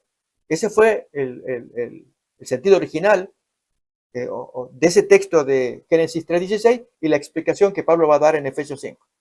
Pero volviendo otra vez a 1 de Timoteo 2, ¿por qué el hombre necesita tener autoridad?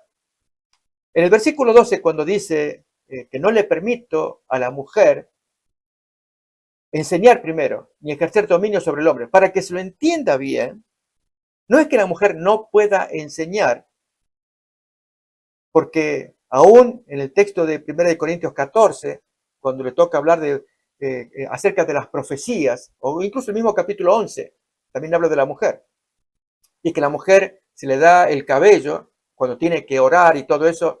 Entonces se muestra que la mujer tiene participación en la iglesia, pero enseñar es en el contexto del siguiente punto, ejerciendo dominio. Para entenderlo mejor, al dar vuelta esas dos palabras se entiende mejor, a la luz de un texto de Apocalipsis. Leo otra vez, pero dando vuelta, 1 de Timoteo 2:12. No le permito a la mujer ejercer dominio sobre el hombre ni enseñar. ¿Qué ocurre? Cuando hay mujeres que enseñan ejerciendo autoridad sobre el hombre, es el caso de Jezabel, según cuenta Apocalipsis capítulo 2. Y ahora cuento otro asunto todavía grave con la época que estamos viviendo, de mujeres que enseñan incorrectamente, pero cuando alguien quiere corregir, corre grave riesgo. Leo entonces Apocalipsis capítulo 2 acerca de Jezabel, aparece en el versículo 20, en el mensaje a Tiatira. Dice, pero tengo unas pocas cosas contra ti, que toleras que esa mujer, Jezabel, ahora va a hablar de autoridad, que se dice ser profetisa, eso indica autoridad, enseñe y seduzca a mis siervos a fornicar. Ahí entramos en el terreno, que enseña distorsionando, pero con autoridad. Dios no quiere eso. Si hay alguien que va a distorsionar, o sea, que tiene autoridad y que distorsiona, lo hace el hombre, las más de las veces. De hecho, Pablo en sus cartas condena la distorsión de gente que predica mal. Figelo, Himeneo y Fileto. Ahí cita en 2 de Timoteo capítulo 2, que dicen que la resurrección ya se efectúa y trastornan la fe de algunos. Entonces Pablo escribe con nombre y apellido gente que distorsiona la doctrina, enseña la doctrina, son predicadores, tienen autoridad como hombres y predicadores para hablar y distorsionan. Ok, en el caso de un hombre, Pablo retruca de hombre a hombre, pero en el caso de una mujer, si la mujer enseña erróneamente, ¿qué es lo que ha pasado ahora más públicamente? Hace poco, la esposa de Joel Osteen. Joel Osteen es muy conocido americano, pastor. Su esposa, llamada pastora también, largó un mensaje en público delante del esposo y los hermanos aplaudiendo. Y John MacArthur, que es un evangélico, pastor evangélico, se lo tuvo que retrucar. En cambio, si uno como hombre lo hace a la esposa, es un misógino. O sea, un hombre que aborrece mujeres. Por eso habla así contra las mujeres. No, aquí no confundamos las cosas. Estamos hablando de pastor a pastor. Si esa señora, llamada pastora, en el mensaje que ella dio, dijo, cuando venimos a adorar a Dios, no venimos a adorarle a Él. Venimos a que Dios tenga alegría al ver que sus hijos están alegres cuando estamos unidos unos con otros. No tanto adorarlo a Dios, o sea, satisfacer alguna exigencia de parte de Dios. Es la nuestra. Estar unidos, felices, alegres, y Dios, como Padre, desde arriba, mira que están todos felices cuando se han convocado para adorarle a Él. O sea, invirtió los términos. Entonces MacArthur la corrige. Pero ¿qué ocurre? Si un pastor la corrige, hermanita, usted está diciendo mal. Venimos a adorar a Dios porque Dios quiere que le adoren. Es para nuestro bien, pero no para nuestra satisfacción, y que Dios no quiere que le adoren a Él, sino que busquemos satisfacción entre nosotros. ¿Qué pasa? Si uno corrige, condena esa enseñanza femenina, u otra, que eso es en Inglaterra, las obispas, que Dios también es mujer, porque el sentimiento materno tenemos que verlo en Dios, no solamente el patriarcado, el paternal, sino el materno. Entonces, eso, incluso con la Virgen María se usa ese argumento también, que María, la madre, y el sentimiento materno que de un hijo que va a la madre. Entonces, ese tipo de argumento femenino, en el caso de la Iglesia Católica lo dicen los curas, en el caso de la Iglesia Anglicana lo dicen las obispas. Alguien tendrá que corregir, porque queremos ir más allá de la revelación bíblica. Pero cuando uno corrige a una mujer, ahí entramos en un problema que es contra el empoderamiento de la mujer, según la nueva Agenda 2030. Que en el lenguaje popular tenemos que empoderar a la mujer, darle poder, etc. Y si uno critica eso, y un pastor critica el sermoncito que dio una hermanita pastora, se nota que el hombre es misógino, odia a las mujeres. Entonces, tenemos que tener cuidado, no podemos dar semejante autoridad al enemigo contra lo que la Biblia enseña, y especialmente el texto que hemos leído de Timoteo, que dice que no le permito a la mujer que tenga tal autoridad que distorsione con su enseñanza, abra nuevo camino, como hizo Jezabel, enseñar a fornicar, etc.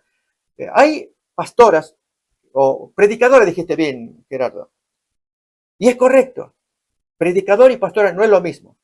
Predicador habla, pero siempre un predicador va a estar bajo la autoridad del líder. Si es un pastor, por ejemplo, un hermano laico que entra a la iglesia, predica. Y si predica algún error, los hermanos inmediatamente van a su líder. Pastor, mire, el hermano fulano predicó, no sé cómo lo ve usted. No, hermano, déjeme que hable a solas con él. Pero si entra una pastora a predicar y ella lanza un error, ¿quién va a tener la autoridad de decirle de pastora a pastora sin ser criticado como misógino? Entonces, Dios no quiere que se deslicen mensajes que luego tengan que ser cuestionados porque son erróneos. Déjenlo en el hombre que predique, y si comete errores, como pasa con Himeneo y Fileto, aparece Pablo criticando y corrigiendo ese error. Pero cuando aparecen las hermanas pastoras, en cambio la predicadora, cuando ella predica y comete algún error, hermanita, usted puede tener una entrevista, el pastor quiere hablar con usted. Sí, cómo no. Y el pastor le dice, hermanita, mire, muy lindo su sermón, pero hay una frase que usted dijo. Oh, pastor, disculpe, yo no me di cuenta. Ok, no hay problema, ya después lo vamos a corregir. La mujer está sumisa, sometida, no, sumisa. Por eso en los textos aparecen, incluso hasta de las profetisas, Débora, Hulda, mujer de Salum. Débora, esposa de Lapidot. Están sumisas, es la orden de Dios. Por eso el texto dice, si tiene que aprender, esté en sujeción, vaya al marido, pregúntele aquí y aprenda todo lo que tiene, porque su labor es en la familia, se salvará engendrando hijos. Esa es la tarea de una esposa. Apoyar el hogar, apoyar al hombre que es el que pone la cara en la calle, en la predicación, en la iglesia. Y la mujer está como un respaldo de oro, cuidando a los hijos, la familia, y saliendo, haciendo que esos hijos imiten luego al padre. Que si ella va a pelear en el terreno de los hombres, con las ideas, aquí y allá, y ella opina, y estamos así como las pastoras, entramos en un terreno al cual Dios no bendice, que el mundo lo haga, allá ellos. Pero nuestro mensaje ya viene desde el Génesis, cómo Dios condicionó después del pecado al hombre y a la mujer. Gracias, pastor. Muy amable. Amén. Tema delicado. Pocos debaten esto. Es un tema cultural. Sí, ya entiendo el punto, lo veo bastante claro. Tema cultural, que no es un tema bíblico, pero es un tema cultural. Continuamos. Hay una, voy a volver a compartir la pantalla, vamos a ir un poquito más rápido, que dice así, la sierva del Señor, el fundamento de nuestra fe, que fue establecido con tanta oración, con tan fervoroso escudriñamiento de las Escrituras, estaba siendo demolido columna tras columna. Ella ve esto al final del tiempo. Nuestra fe iba a quedar sin fundamento sobre el cual apoyarse. Se eliminó el santuario, se eliminó la expiación. Ella ya lo había visto, Dios se lo había mostrado. Esto pasa hoy, 2025. ¿Le sorprende que tenga algo que decir cuando veo que las columnas de nuestra fe comienzan a ser removidas? Se enseñan teorías seductoras de tal forma que no las reconoceremos a menos que tengamos un claro discernimiento espiritual. Esto es muy importante, hermano, que nosotros tengamos en cuenta que los mensajes de los tres ángeles es una plataforma, ¿sí? Y después hay una cita de Evento de los Últimos Días, capítulo 14, que dice así, el ángel que une su voz a la proclamación del tercer mensaje, que sería el cuarto ángel, Apocalipsis 18, el Espíritu Santo, alumbrará toda la tierra con su gloria. Así se predice una obra de extensión universal y de poder extraordinario. Vendrán siervos de Dios con semblantes iluminados y resplandecientes de santa consagración y se apresurarán de lugar en lugar para proclamar el mensaje celestial. Miles de voces predicarán el mensaje por toda la tierra. Ahora debe darse en todas partes del mundo el mensaje del ángel que sigue al tercero. Debe ser el mensaje de la cosecha, y toda la tierra será iluminada con la gloria del Señor. Cuando realmente se desate sobre nosotros la tormenta de la persecución, entonces el mensaje del tercer ángel crecerá y se convertirá en un fuerte clamor. Hermano, la persecución es la que va a purificar a la iglesia y aún más todavía encenderá la santidad de los siervos de Dios. Y se convertirá en un fuerte clamor y toda la tierra será iluminada con la gloria del Señor. Debe proclamarse la verdad en cada ciudad de América. Debe darse el mensaje de advertencia en cada país del mundo. Durante el fuerte clamor, la iglesia, ayudada por las interposiciones providenciales de su exaltado Señor, difundirá el conocimiento de la salvación tan abundantemente que la luz será comunicada a toda ciudad y pueblo. Está por ocurrir una crisis. Ahora, por el poder del Espíritu Santo, debemos proclamar las grandes verdades para estos últimos días. No pasará mucho tiempo antes de que cada persona haya oído la advertencia y hecho su decisión. Entonces vendrá el fin. Y esto va acompañado sobre hombres santos y mujeres santas que salen con rostros resplandecientes en santa consagración en medio de la persecución, y a ellos les da más fortaleza. Fíjense ustedes, no la comodidad, la persecución los hace acercarse más a la santidad de Dios. Y la sierva del Señor dice en el Evento de los Últimos Días, página 83-84, lo siguiente: Como pueblo que guarda los mandamientos de Dios, debemos salir de las ciudades, tal como lo hizo Enoc. Debemos trabajar en las ciudades, pero no vivir en ellas. Hay que trabajar en favor de las ciudades desde puestos de avanzada. El mensajero de Dios dijo, ¿no serán amonestadas las ciudades? Sí, pero no por el pueblo de Dios que viva en ellas, sino mediante sus visitas realizadas para advertirlas de lo que acontecerá sobre la tierra. Volvemos a decir, fuera de las ciudades. No consideréis que es una gran privación el tener que trasladarse a los cerros y las montañas, sino buscad un retiro donde podáis estar solos con Dios para aprender su voluntad y sus caminos. Insto a nuestro pueblo a que convierta la búsqueda de la espiritualidad en la obra de su vida. Cristo está a la puerta. Por esto digo a nuestro pueblo, no consideréis que es una privación el ser llamados a dejar las ciudades para trasladaros al campo. Allí esperan abundantes bendiciones para los que deseen aprenderlas, tomarlas. Al contemplar las escenas de la naturaleza, las obras del Creador y al estudiar la obra de la mano de Dios, seréis transformados imperceptiblemente a la misma imagen. Amén.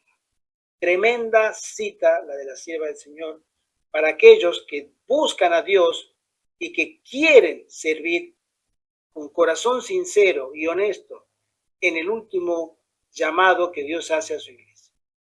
Y queridos hermanos, nos queda poco tiempo. Este mensaje se va a dar. Y hombres y mujeres con rostros resplandecientes saldrán. Eso no quepa la menor duda. Y de los puestos de avanzada. De ahí la necesidad. Ella dice, no consideren que es una privación el que tenga que trasladarse al campo. No lo vean como una carga, no lo vean como algo pesado, algo que no quiero hacer, algo que me cuesta, algo que no puedo, no quiero, no. Allí esperan abundantes bendiciones, contemplar la naturaleza, estudiar a Dios, estudiar la agricultura. La hermana Juan menciona que es el ABC de la educación que Dios quiere darnos. Yo muchas veces me he preguntado, ¿qué tiene que ver que yo tenga la uña negra de tierra con la educación y el carácter? Hasta que me puse a plantar acá y ayudándole a mi esposa.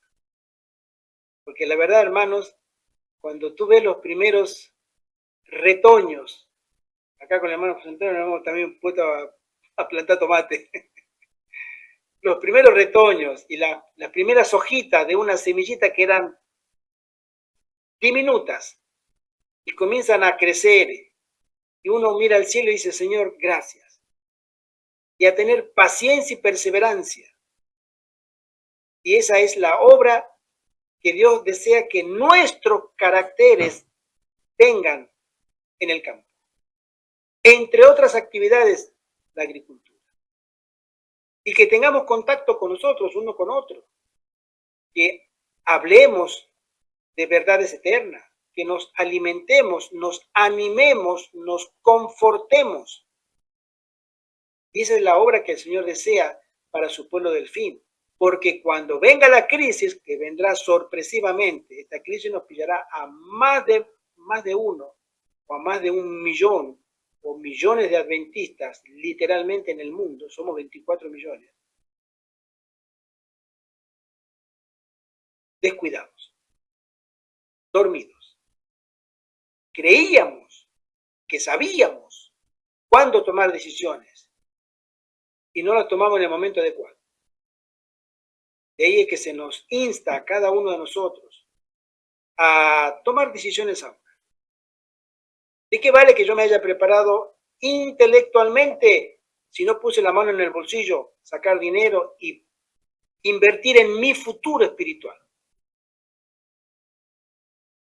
A nosotros nos tocó en su momento 4.900 euros la mudanza en 2 viajes. Solamente mudanza. Nosotros lo anotamos. Gasolina, tuvimos que pagar chofer. Y peajes. Y alquilar camión. Y todo eso. Entre los dos viajes que tuve que pagar chofer porque a mí me quitaron en Alemania la licencia de conducir. De una manera tan insólita, pero bueno, dije, bueno, no podía. Dije, si usted tiene que conducir, no puede. Así que si tiene que hacer, yo dije, pero tengo que mudarme, bueno, contrate chofer. Me tocó hacerlo. Pero era ese momento, con mi esposo lo hablamos, o vamos en el verano. No, le dije, no, vamos ahora. Y avancemos por fe. Después vinimos acá y bueno, ya lo contamos. Pero nosotros tuvimos que tomar decisiones así y avanzar por fe. Señor, te hacemos responsable. Y gloria a Dios que hemos tomado esa decisión. Y nuestro hermano José Antonio también. A los 10 días. A la semana vino, estuvo 2 días y al siguiente fin de semana se vino con la furgoneta y todas sus cosas. Y él también. Y después de unos 2 o 3 meses nos tocó ir a Valencia a entregar el piso. Yo lo acompañé en auto y fuimos ahí, etcétera, etcétera. Y son decisiones, hermano. La hermana Joa dice, no consideréis que es una carga, una privación el tener que abandonar las ciudades. No es un problema. No debiera ser en nuestra cabecita un problema. No debiera ser. Debiera ser una alegría el que estamos obedeciendo un llamado del Señor directamente a nosotros para que tomemos esta decisión solemne de cambiar nuestro rumbo, nuestra vida, lo que haremos de aquí en adelante, para el servicio de Dios.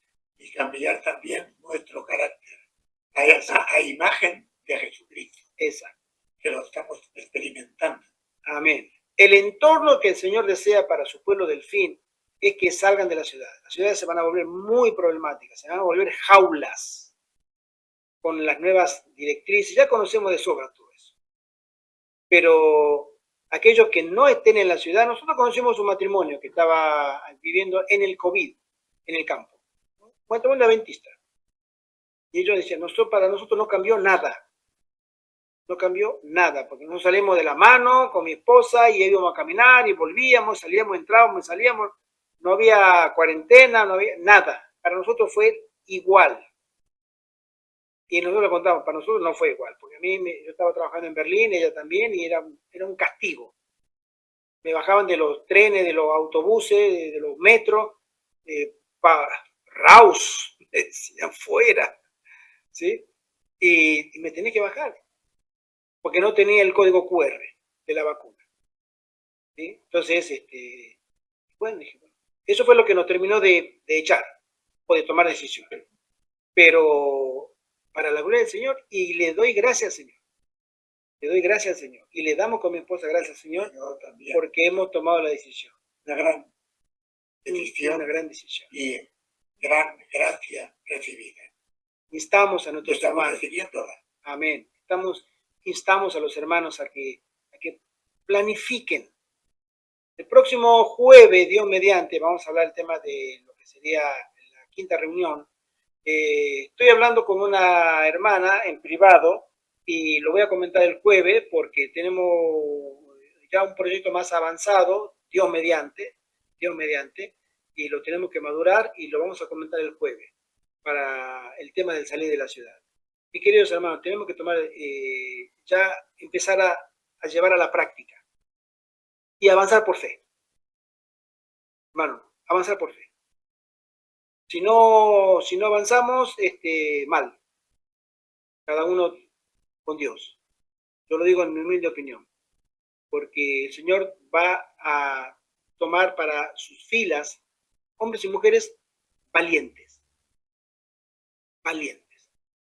Y lo voy a decir otra vez. Valientes. Que hayan confiado en Él. El Señor nos dice a nosotros, sé valiente y esfuérzate. ¿Sí? Sé valiente y esfuérzate. Confiemos en el Señor. Es su obra. Esta es su obra. Este es su plan de redención. Y a nosotros nos llama con ese privilegio que tenemos de ser llamados nosotros, el privilegio que el Altísimo, el Rey de Reyes, el Creador, se haya fijado en una cucaracha como Gerardo. Y que me haya llamado y yo haya dicho, Señor, heme aquí. ayúdame. Yo voy a avanzar por fe.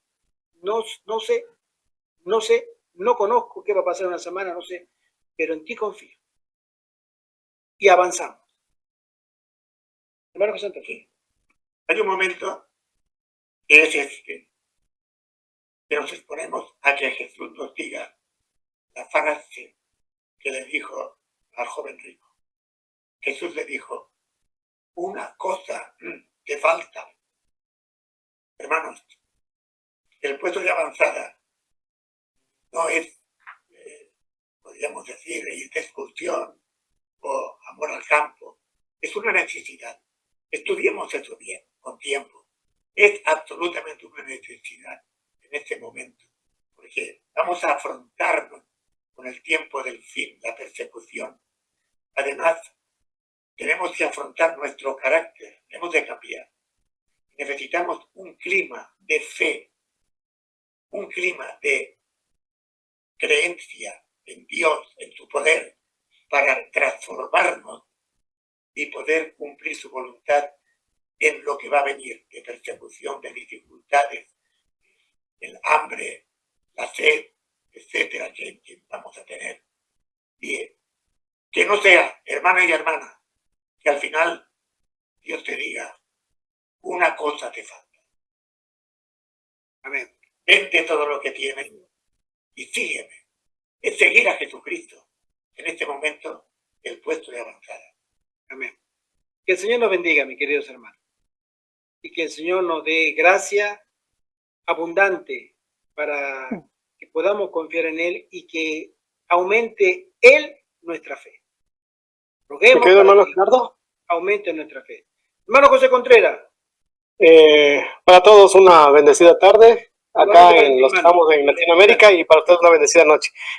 Sí, mi querido hermano Gerardo, por comentarle, bueno, las cosas de Dios son grandes, cosas que no sabemos. El día de ayer, estos días no me he conectado con ustedes porque he estado de aquí a más o menos a unos 80 kilómetros, están haciendo un puesto de avanzada, y la persona que ha dispuesto los terrenos, estamos viendo el tema legal.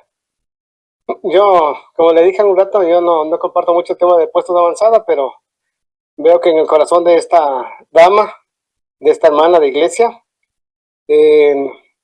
existe esa predisposición, ese espíritu tuyo, Gerardo, el mismo espíritu que tú tienes, tiene ella, y está en ese proceso. Entonces, bueno, con mi esposita, y ayer tuvimos una reunión, aproximadamente estaban unas 12 personas, creo que estábamos ayer, 16, ya, estábamos 16 personas ayer en la reunión después del Sábado Santo, y ellos están con el propósito de realizar el puesto de avanzada. Entonces, no sé, mi querido hermano, tengo dos consultas contigo en este momento. La primera, de pronto tú tienes dentro de tu base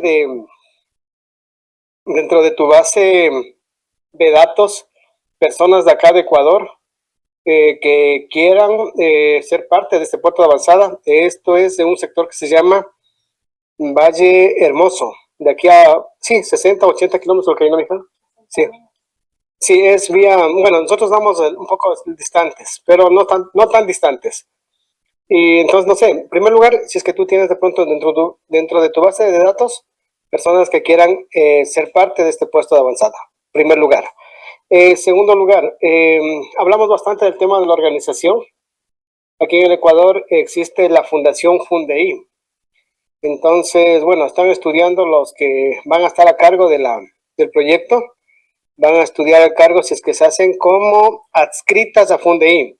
Porque Fundeí, bien o mal, ya tiene personalidad jurídica y ya está instalado aquí en Ecuador. Entonces, ellos también son verdad presente y ya están trabajando ellos en Imbabura. Y bueno, uno de los casos que se estudió ayer es de la posibilidad de pronto de ser adscritos este puesto de avanzada, puesto que Fundeí trabaja aquí en el Ecuador aproximadamente más de 5 años y tiene mucha experiencia, porque ese es un puesto de avanzada muy grande en Imbabura. Entonces, con esa intención, Quería, por interno te mandé un mensajito, porque hablamos también el tema de los estatutos. De posibilidad, si es que me puedes facilitar más o menos el formato.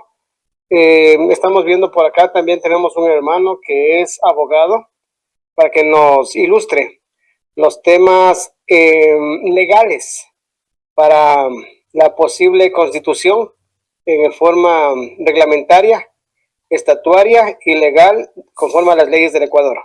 Entonces, eso quería compartirte, querido hermano. ¿Cómo no, hermano José?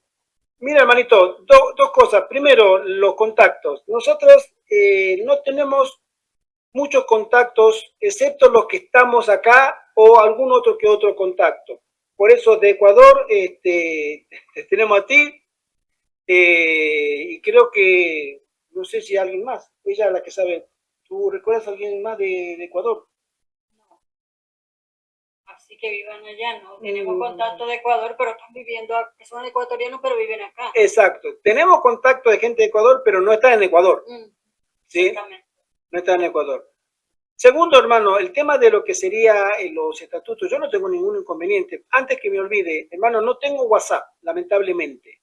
Entonces, si tú quieres mandarme mensaje, mándaselo a mi esposa, porque ella sí, a mí la semana pasada me han cerrado 3 veces la cuenta de WhatsApp, las 2 veces me lo abrieron y ahora me lo cerraron por tercera vez y no, ya voy 3 días, 72 horas y no tengo novedades.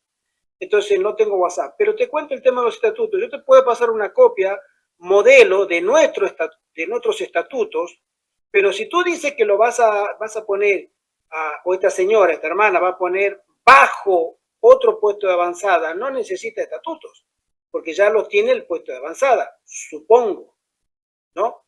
Eso es un tema, pero poner la hermana o quien fuere quien esté dirigiendo todo eso bajo otra autoridad que no sea ella como propietaria, corre un riesgo, hermano. Yo personalmente, si tú quieres, lo podemos hablar en privado, corre un riesgo, porque se saben de experiencias que no son felices, ni tienen un final feliz, ¿no?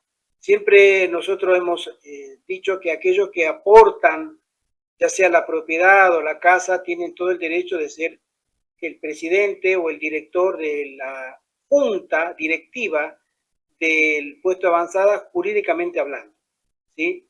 Para proteger su propiedad.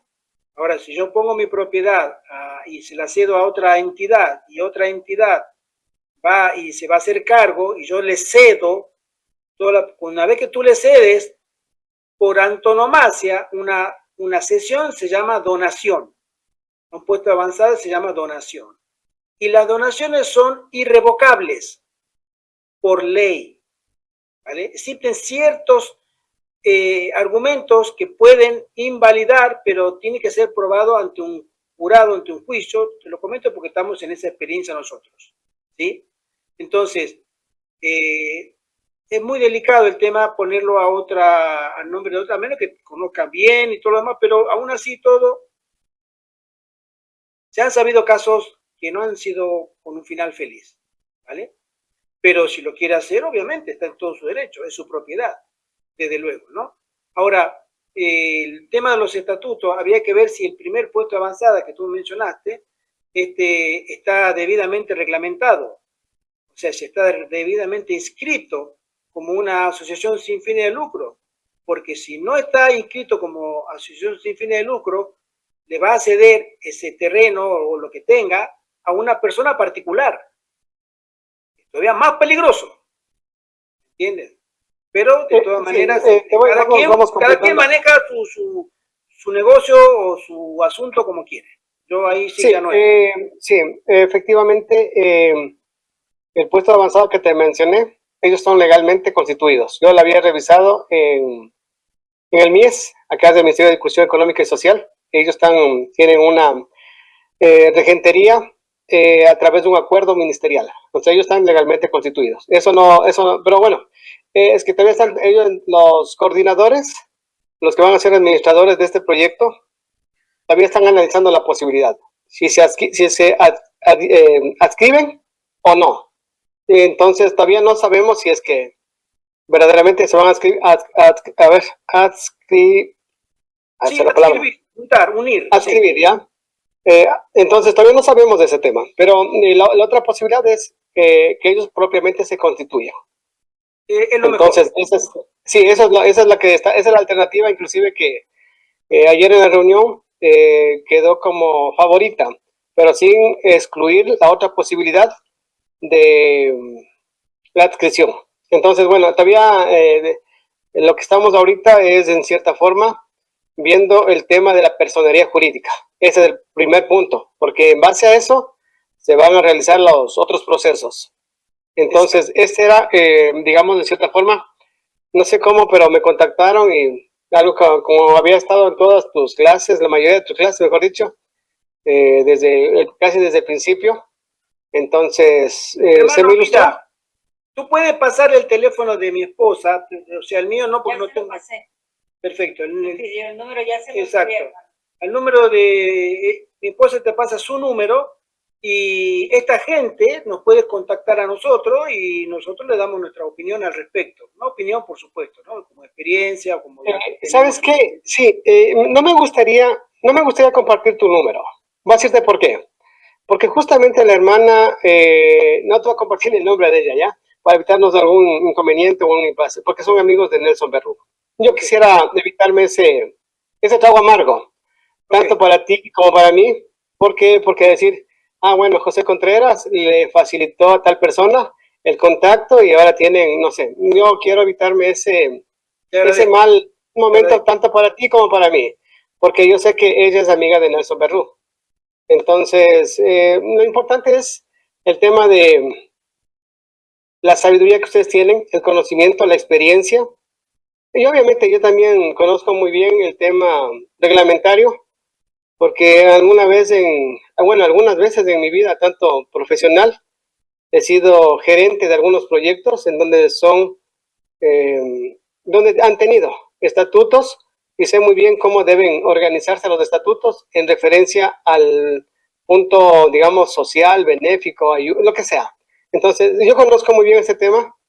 No soy abogado, pero me ha tocado estar en ese tema muchísimos años. Exactamente, entendemos. Sí, sí. Entonces, solamente es una ayuda de conocimiento, de facilidades, porque el proceso me lo conozco por acá. Obviamente tendrán que, los que tienen la facultad de firmar los documentos en el punto de vista de como abogados, ellos deben realizar este proceso prácticamente. Nosotros solamente vamos a hacer el acompañamiento y mi intención es colaborarle con la información que he adquirido gracias a ustedes. Y eso Mira, es, hermano, mi querido Gerardo. no necesariamente tiene que ser un abogado, puede ser una gestoría, ¿vale? Abogado atiende otros asuntos, más litigios que otra cosa. En cambio, una gestoría es la que te abre una sociedad, una empresa, una asociación, una ONG, una gestoría que conoce más los pasos legales oficiales que se deben seguir, ¿no?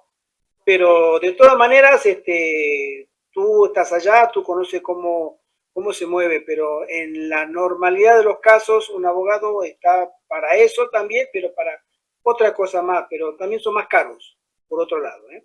En cambio, una gestoría es algo, es lo más indicado, es la que te abre, ¿no? Este servidor hace 15 años tuvo una empresa en Barcelona, una SL, y yo abrí, contraté a un gestor, ¿sí? Que me haga todos los papeles, y etcétera, etcétera, y se abrió. Y después se cerró por cuestiones económicas, de crisis acá en la crisis económica del 2010, 2011, etcétera. Pero creo que un gestor está más indicado que un abogado. En mi humilde opinión, por supuesto. Y obviamente son más baratos. Hermano, llámame mañana y si tú deseas, por privado, a la tarde nuestra, después de las 3 de la tarde nuestra, ¿sí? Hermano José, y ahí lo podemos conversar sin ningún problema. ¿Te parece? Ok. Vamos a entender que dijo que sí. Sí, no hay problema. Lo que pasa, estaba tratando de que no se me pierda el número de contacto que me deja Luca está, ¿verdad? El que me enviaste el número de contacto ahorita. Ah, sí. Luque Sí. dice. El número de contacto Ya. del pastor Sousa. Que él de pronto como que conoce personas de Ecuador. La hermana Yanira también dice que ella vive cerca de Ecuador porque ella está en Colombia, en la frontera, creo que en el departamento de Nariño. Ya. Ah, ya. Yo vivo cerca de Ecuador. Dice. Ah, ya, sí, verdad. Bueno, de todas formas, también si es que tienen el contacto de la hermana Yanira, nos Sí. facilitaría buenazo para, de pronto... tú Después, sabes después que- te lo va a facilitar, Te lo paso. Sí, por favor, hecho, ya. sin problema. Todos los números que están en el chat, después ella te lo va a pasar, hermano José. ¿Sí? Muchísimas gracias, mi hermano Gerardo. Hermano, para servirte. Mis queridos hermanos, se hizo más de 2 horas. Siempre digo, vamos a hacer una hora, pero siempre llegamos a las 2 horas. Pero bueno, Pero hay temas de conversación. son temas muy importantes, claro que sí. Vamos a darle gracias a nuestro gran Dios y a nuestro buen Dios por este momento que nos da de poder reunirnos para ser instruidos, ser enseñados por Él. Necesitamos que el Espíritu Santo obre en nosotros más aún de lo que ya lo está haciendo. Roguemos por una porción mayor del Espíritu Santo en nuestras vidas, por un espíritu de arrepentimiento y por aumento, para que el Señor aumente nuestra fe. Muy importante, mis queridos hermanos. Amén. Oremos. Nuestro querido Padre que estás en el cielo, tú que conoces perfectamente nuestros corazones, Señor. Nuestras intenciones, nuestros pensamientos, nuestras palabras. Ten misericordia de cada uno de nosotros, Señor. Queremos alistarnos, Padre, para cumplir tu voluntad y ser valientes en tu ejército. En ese último ejército que tú estás preparando para cuando comience esta gran crisis, pronto. Pero necesitamos de ti, Señor, constantemente. Necesitamos de tu dirección, de tu gracia. Ayúdanos, Padre. Ten misericordia de cada uno de nosotros, de este grupo y de todos aquellos que temen tu nombre. Porque sin ti no podemos hacer nada, Señor. Pero en ti somos más que vencedores. Esa es la promesa que tú nos das. Pero también tú nos dices que seamos valientes y que nos esforcemos. Danos más fuerza y danos más fe y valentía para defender tu causa, defender tu nombre y alistarnos, Señor, para el momento de la crisis y estar listos y calificados por el Santo Espíritu para salir con rostros resplandecientes en santa consagración a predicar el mensaje de los 3 años. La verdad es que llegarán a cada persona en este mundo y tomarán decisiones. Tremenda responsabilidad tú nos das, pero también todas las promesas de que tú estarás con nosotros. Te rogamos, Padre, que aumente nuestra fe. En nombre precioso de Jesús, llevamos esta humilde plegaria. Amén. Amén. Mis queridos hermanos, muchísimas gracias por estar con nosotros, gracias por acompañarnos. Feliz semana, fuerte abrazo en Cristo para todos y siempre para gloria de nuestro Dios. Bendiciones a todos. Bendiciones, feliz semana, hermana Mariela, hermano José, hermano Yanira, hermano Cipriano, hermano Arturo, Bendiciones para todos. hermana Verónica, Marlene, hermano Francisco, pastor, hermano José Antonio, mi churri, yo la quiero mucho. Feliz noche, feliz tarde para Saludos familia, un abrazo. Feliz semana. Feliz noche, feliz semana, bendiciones. Bye. Recording stop.